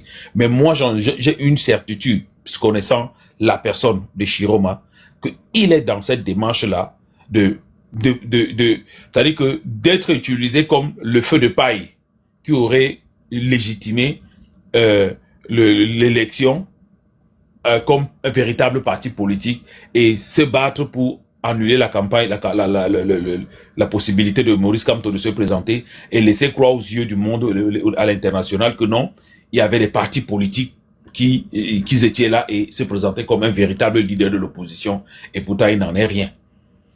Donc, voilà un peu, je veux m'arrêter là pour laisser d'autres réagir, mais moi c'est la partie qui m'intéresse le plus concernant le personnage. Merci beaucoup, Kano. Moi, je suis même en train de voir, pendant qu'on est en train de parler de la Steph, en tout cas, peut-être on aura l'occasion d'en parler en privé. Je vois même dans l'attitude de Chiroma une volonté déjà de se positionner pour dire au MRC même, que même si demain on veut traiter avec vous, sachez que ça sera comme ci, comme ça. Et c'est dommage parce que, Stéphane, c'est la politique, et tu nous rappelles ça tout le temps, c'est la politique, c'est des monstres froids et tout. Je suis tout à fait d'accord. Mais là où je ne suis pas d'accord, c'est donner l'impression que on peut profiter d'un système jusqu'à la dernière minute. Je dis bien jusqu'à la dernière minute, sans jamais se prononcer sur les exactions. Parce que là, c'est les soubresauts de fin de règne, on le sait tous. Mais les férules de la politique comme Issa Chiroma devraient déjà avoir compris depuis bien longtemps que ce n'est plus Paul Biya au pouvoir, et depuis bien longtemps que quel que soit le degré de rébellion qu'ils auraient pu avoir, personne n'aurait pu acter un truc pour les chasser du gouvernement, parce que entre eux ils se neutralisent. Moi, ce que je déplore maintenant, c'est que il y a des personnes qui sont sur le terrain depuis, qui travaillent dur et d'arrache-pied, qui sont privés de tous leurs droits, de toute leur liberté parce qu'ils veulent libérer le Cameroun. Et que à la dernière minute, on a des personnes comme Chiroma qui sortent de nulle part et qui viennent donner l'impression, comme Kano le dit, qu'il est un vrai opposant. Ça dérange. Là, on est en train de demander de revendiquer les listes électorales depuis. Chiroma ne bouge pas, Stéphane. Chiroma est dans son coin, dans sa jouissance. Tu peux rire, dans sa jouissance tranquillement. On est en train d'empêcher la candidature de Maurice Kamto. Chiroma est dans son truc, il n'a pas de problème. Maintenant qu'il voit que le mouvement est en train de changer parce que c'est le peuple qui est en train de se lever, ils sont conscients de ça. Le vent a changé de direction et comme par enchantement, Issa Chiroma vient se positionner comme quelqu'un qui a tout l'électorat du Nord à sa solde. Et il donne l'impression que non seulement le chantage qu'il est en train de faire au gouvernement aujourd'hui, Stéphane, il fera le même chantage à quelqu'un comme Maurice Kamto. Ils le feront. C'est acté qu'ils feront le même chantage à quelqu'un comme Maurice Kamto, même s'ils veulent, d'une certaine manière, au bout du compte, apporter leur soutien à une candidature comme celle de Kamto. Le chantage sera de taille parce que pour eux, ils ne travaillent pas, ils ne subissent aucun chantage, ils ne subissent aucune restriction de leur liberté. Ceux qui travaillent depuis plus de 7 ans sont là. Ils ont des partisans qui sont morts en prison à cause de ce travail-là. Et ces élites du Nord là pensent que, ok, d'un coup d'un seul, on se lève et on vient profiter de ça. Et on évance cela en donnant l'impression que non, c'est nous qui avons le grand Nord entre nos mains et que ce travail de pédagogie que le MRC a passé le temps à faire là, ça ne servait à rien. Oui, c'est la politique, mais il faut quand même amener l'opinion publique à comprendre que même si vous votez demain, votez utile. Et utile, voter là, c'est pas Chirouma, même s'il se présente aux élections. Voter utile, ce n'est pas voter Chirouma, même s'il se présente comme candidat. Voter utile, ce n'est pas voter l'UNDP, même s'ils présentent un candidat, parce qu'ils seront dans la continuité de ce qu'ils ont toujours fait, c'est-à-dire que ils ont leur poste, ils jouissent de ça, ils donnent l'impression aux populations que, ben, ne vous inquiétez pas, nous on est quand même au gouvernement, contentez-vous de ça, et ça continue, Stéphane. Non, il faut que ça s'arrête, à un moment, il faut que la chaîne se brise complètement. Même si c'est la politique, je répète bien que même si c'est la politique, il faudra à un moment donné que cette chaîne-là se brise. Oui, le RDPC doit perdre, il faut casser ça. Mais il faut aussi casser le fait que les élites du Nord pensent que c'est eux qui ont le pays entre leurs mains et que chaque fois, c'est eux qui font les rois. Il faut qu'on casse ça. Il faut qu'on casse ce mythe-là. C'était ça même le centre de mon intervention, Kenda. Bonsoir à tous. Oui, excuse-moi Félix. Excuse-moi, je me permets. En fait, moi je peux intervenir à tout moment. Je suis chez mon boss. Je suis sa secrétaire. Pardon, c'est pour faire un peu l'ambiance. Ça fait un moment, vous voyez, on parlait pas, hein. Ça fait pas plus d'une heure. Excusez-moi, moi je suis un peu la tata, je suis comme ça. C'est un peu pour mettre de l'ambiance. Kano, en fait, ton intervention m'a fait voir quelque chose que je voyais pas. En fait, tout à l'heure, quand j'ai pris la parole au tout début et qu'on n'avait pas encore ouvert le panel, je suis allée dans le sens de mon boss là pour dire que oui, si ça pouvait disperser les voix.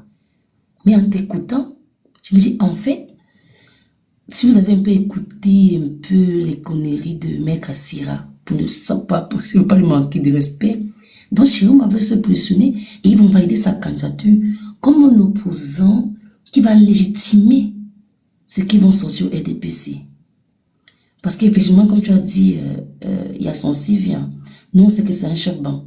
Mais si on tape Chirouma sur Google, en ce qui concerne la politique camerounaise, on va dire non, des anciens opposants, avec son copain de Bélébouba. Et sans mentir, mon beau, j'avais pas vu ça. Je sais que tu n'es pas d'accord avec nous, mais on valide sa candidature. C'est pour légitimer les conneries des Chanteaux et sa bande, quoi. Ah ouais. Bon, Félix, désolé. Hein. Et il y a qui là Lucas, d'où tu peux alors parler, pardon, pas. Oui, justement, il y a un Camerounais. Après vraiment le régime de Biala, il y a des gens qu'on doit mettre en prison. Parce qu'on a arnaqué le peuple camerounais de façon inacceptable. Les arnaques de 10 millions d'électeurs, c'est la plus mauvaise blague. Le Cameroun, c'est d'abord le mensonge. Le pays est bâti sur le mensonge. Le Nord, la Damawa et l'extrême Nord, ils n'ont pas les électeurs qu'on les prête. Il va même falloir s'asseoir. Je défie Elecam de donner rien que la liste des 3 provinces-là. On va découvrir des choses.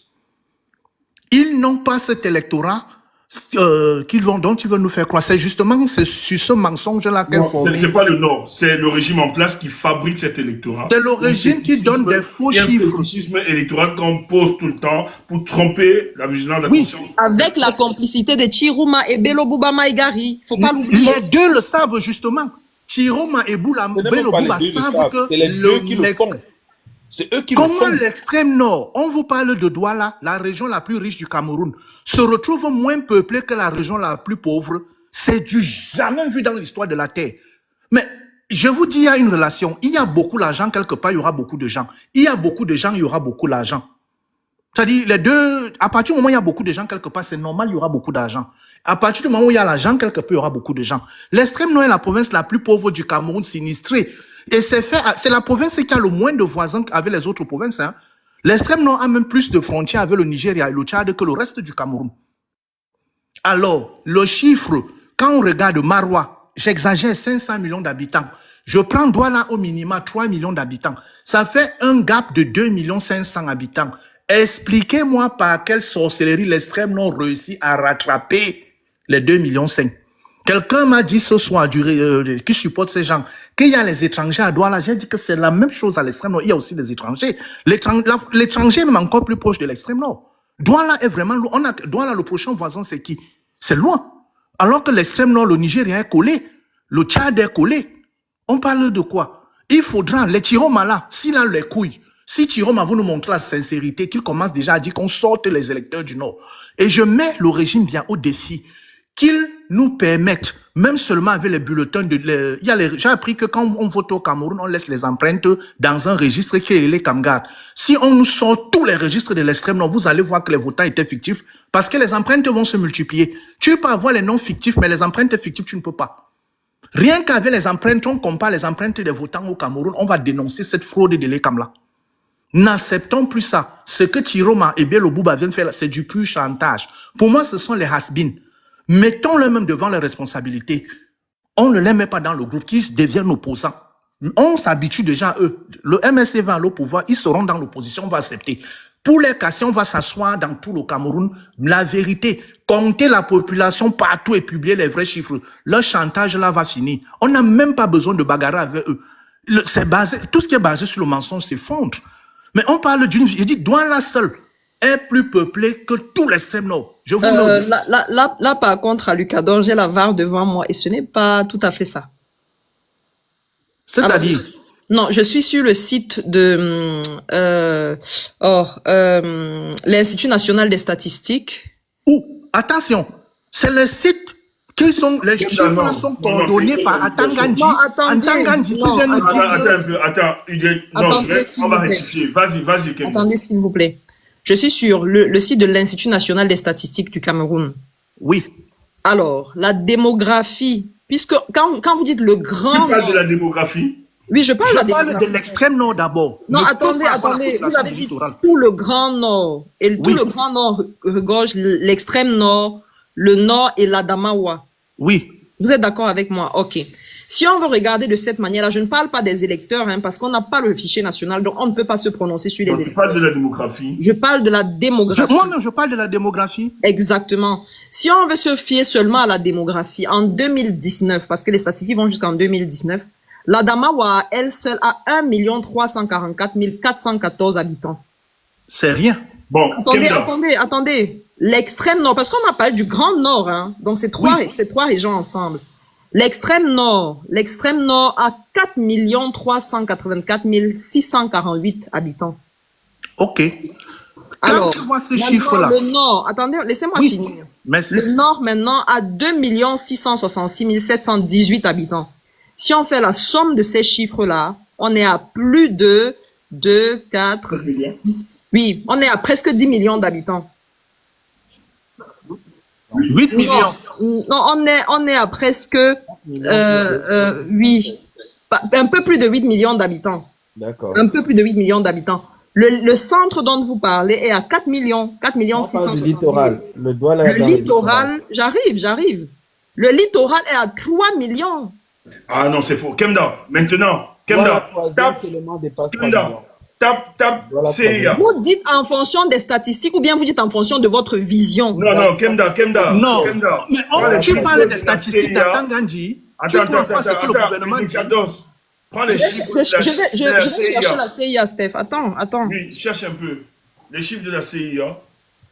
On a justement baissé la population à Douala pour pouvoir truquer. Non, c'était le but de la chose. Il y a une manipulation politique avec Kemda. Il faut pas être aussi conspirationniste. Attendons. Énorme, Kemda. Ça venait de la voix même du... Il y a une manipulation politique, Kemda. Stéphane, attendez. Okay. On parle de l'Institut national des statistiques, quand même. Oui, mais c'est géré par qui? C'est Atangandi qui gère. C'est le MINA qui gère ça. C'est géré par eux. Non, attendez. Non. Si je te pose la question de savoir, le dernier recensement a eu lieu quand? Ce que j'ai lu, je dis que ça vient. C'est l'INS qui a fait le recensement. C'est le BUCREP qui l'a fait. C'est un bureau parapublic qui l'a fait. C'est pas l'Institut national de la statistique. Mes collègues là-bas ont mis le programme pour faire le recensement national du Cameroun. Étant donné que c'est un gros business, un gros budget, ils l'ont donné à une dame qui gère le BUCREP.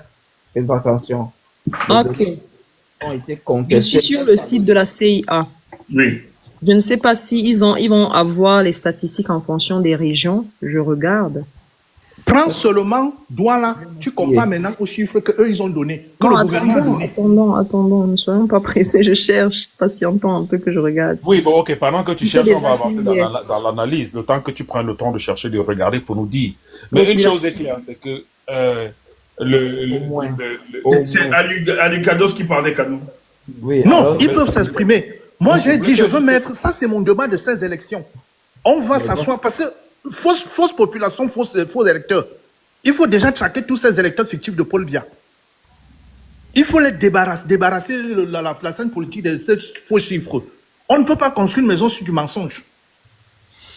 Oui, c'est ce que je voulais dire. Ça, franchement, date de plus de 15 ans, Stakenda, juste te donner une explication. Oui, et c'est très loin. Ce sont simplement des redressements statistiques, quelques ajustements statistiques sur la base des échantillonnages qui, ma foi, ne sont rien. Du moins, ce sont des données qui ont été rejetées à la fois par le PNUD, à la fois par l'ONU, à la fois par toutes les structures qui ont voulu faire des grosses subventions au Cameroun. Donc, ils exigent un véritable recensement au Cameroun, ce que M. Biya refuse. Alors, ce qui me donne à peu près raison. Je ne me suis pas trompé. Si vous permettez que je donne aussi un peu mon avis sur cette question, parce que je ne pourrais pas, indépendamment des sources de la statistique, hein, je ne peux pas être d'accord avec vous pour dire que le Nord, l'extrême Nord et la Damawa, la population de ces trois régions-là réunies est inférieure à celle du littoral. C'est impossible. Regarde, je vais te donner une autre information. Non, coach, soyons raisonnables, c'est impossible. C'est pas moi qui ai dit ça, mais je peux te donner une indication. Ce que nous faisons là, c'est que nous sommes en train de biaiser un peu la donnée. Je m'explique. La donnée qui nous intéresse n'est pas la population.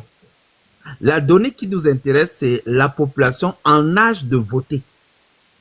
Non, ça c'est un autre débat. On n'était pas. J'arrive. La population de Douala est une population qui est en grande partie nourrie par l'exode rural. On s'entend que les gens qui se déplacent pour aller vivre à Douala ont déjà un certain âge. Contrairement aux régions où c'est supporté par une forte, j'ai envie de dire, une forte fécondité. Quand tu regardes le taux d'enfants par mère, dans certaines régions, tu verras que dans l'extrême nord, c'est le plus élevé. Donc, on risque de biaiser la donnée en se disant, on mélange les deux parties. Parce que dans le Grand Nord, vous verrez beaucoup plus une jeunesse, beaucoup plus des enfants, des jeunes. Mais dans le la dernière fois. Surtout à Douala, vous aurez des adultes, pour la plupart. Attention, c'est pour ça que l'enjeu du littoral est un enjeu démographique qui permet au gouvernement en place de faire énormément de tripatouillage et de trucage pour ne pas publier les vrais chiffres de Douala. De l'aveu même du maire de Yaoundé 3, de Douala 3e, il disait que dans sa circonscription, il a plus de 3 millions d'âmes. Et quand un maire le dit, c'est parce qu'il a les chiffres. Tu vois? Donc, si tu ajoutes Douala 5e, si tu ajoutes les autres parties, si tu vas ajouter un Konsamba, Mbanga, toutes ces régions dans tout le littoral, EDA, tu vas avoir quand même un gros chiffre. Ça, oui. Bon, je reviens. L'extrême nord dépasse toutes les... C'est-à-dire, si tu prends, à chaque fois que tu prends deux provinces du septentrion combinées, le littoral dépasse. Peut-être bon, à 3, moi, je veux pas trop Douala seul, le littoral seul faut au moins du septentrion. Oui, mais je ne veux pas qu'on s'attarde beaucoup trop sur... Non. Ce sur quoi je voulais attirer notre attention quand j'ai fait cette remarque, c'est que si on parle en termes de population et de démographie, faisons attention. Maintenant, si on parle en termes d'électeurs, ça c'est un autre débat. Quand, par exemple, on dit que c'est impossible que le nombre d'électeurs au littoral soit inférieur à celui du Grand Nord, je suis tout à fait d'accord parce qu'on sait très bien que la population du Grand Nord, c'est la population la moins scolarisée du Cameroun. Et c'est aussi la population qui a moins accès aux services administratifs. C'est-à-dire que les enfants, ils naissent, ils n'ont pas de date de naissance et donc pas de carte d'identité, donc pas de carte d'électeur. Donc de ce point de vue-là, c'est tout à fait raisonnable. Mais si on vient sur la démographie, je pourrais avoir mes doutes. Et c'est tout à fait normal. Donc c'est deux sujets complètement différents. Parce que plus on est dans de grandes métropoles comme celle de Douala, comme celle de Yaoundé, et plus l'accès à l'administration est facile, et plus les gens sont aussi d'une certaine manière émancipés, le taux de scolarisation est élevé, le taux d'analphabétisation est un peu moins est inférieur à celui des autres régions, comme celle du Grand Nord par exemple. Et donc, les gens sont aussi, d'une certaine manière, un peu plus, c'est-à-dire actifs dans la vie sociale et tout. Ils sont plus intéressés à ces questions-là. Et c'est aussi un peu difficile de les manipuler. Enfin, on est toujours tous manipulables au Cameroun, hein, mais les grandes métropoles, c'est un peu plus difficile parce qu'ils touchent beaucoup du doigt certaines réalités qui sont très loin de celles du Grand Nord. On a plus accès à l'information. Voilà, il y a tellement de choses qui influencent la vie de ceux qui vivent dans les grandes métropoles par rapport à ceux qui sont dans des régions reculées comme celle du Nord. Mais en ce qui concerne la démographie, ce n'est pas toujours dit que parce qu'on est dans une métropole, alors c'est plus facile d'avoir la population parce que non, au Nord aussi, ils ont leur culture, ils font plus d'enfants, ils font des enfants très tôt. C'est tout ça des paramètres qu'il faut prendre en considération quand on parle de démographie. C'est ça. Oui, mais je pense que le débat je n'était pas assez comprends débat, dans et on ne va pas davantage rester là. Non, c'est aussi bien de faire un peu de pédagogie, non? Oui, mais Oui, c'est bien pas sûr. fait. Ce que je voulais simplement ajouter à ce que Lucas disait, c'est que il y a plusieurs coups d'État qui sont mis en jeu. C'est-à-dire, la France est en train de voir en sorte, elle est en train de se battre sur tous les plans. C'est-à-dire, qu'est-ce qui peut marcher, qu'est-ce qui ne peut pas marcher, quel est le plan qui peut aller. Donc, il y a, j'ai dit bien, il y a une fragmentation de coups d'État en instance. C'est-à-dire que ça peut être le coup d'État électoral, ça peut être le coup d'État militaire, avec l'arrivée du général français, ça peut être donc, où ils sont en train d'analyser toutes les possibilités, excepté la possibilité que les Camerounais iront eux-mêmes choisir leurs dirigeants. C'est-à-dire que, pour eux, ils ne veulent pas que les Camerounais aillent choisir leurs dirigeants, parce qu'ils savent que si les Camerounais vont choisir, ils ont déjà, c'est-à-dire qu'ils devraient se battre avec les Camerounais. Alors maintenant, ils sont dans l'optique que ça n'arrive pas et pouvoir imposer. Alors ils sont en train de voir, est-ce que imposer pourra passer? Imposer un coup d'État militaire, est-ce que ça pourra passer? Imposer un coup d'État, est-ce que ça pourra passer? Donc ils sont en train d'évaluer, de regarder et d'observer toutes les possibilités. Et pour cela, on va refaire ressortir les gens comme les Chiroma, on va ressortir. Donc il y aura d'autres personnes qui vont ressortir, c'est-à-dire ils sont en train de tout mettre, accompagnés par la France, l'ONU même, ils sont en train de tout mettre pour que le précaré reste le précaré. Okay. Comment vous pensez qu'ils peuvent donner, ils peuvent permettre que quelqu'un qui dit que j'aime le Cameroun et j'aime profondément les Camerounais, comment vous pensez qu'ils peuvent accepter faire de lui un président de la... Mais ils feront tout pour que cette personne n'y arrive pas. Donc, ils sont en train de regarder tous les stratagèmes, excepté le choix des Camerounais par eux-mêmes. Est-ce que je peux donner mon avis sur cette question-là? Parce vas-y. que c'est celle qui m'a fait monter. Merci beaucoup, Player. J'ai envie de dire que chacun de vous qui avait réagi avait totalement raison. Je vous le dis déjà, vous avez totalement raison. Nous sommes sur un échiquier. Ils sont en train de jouer aux échecs. Il y a la convention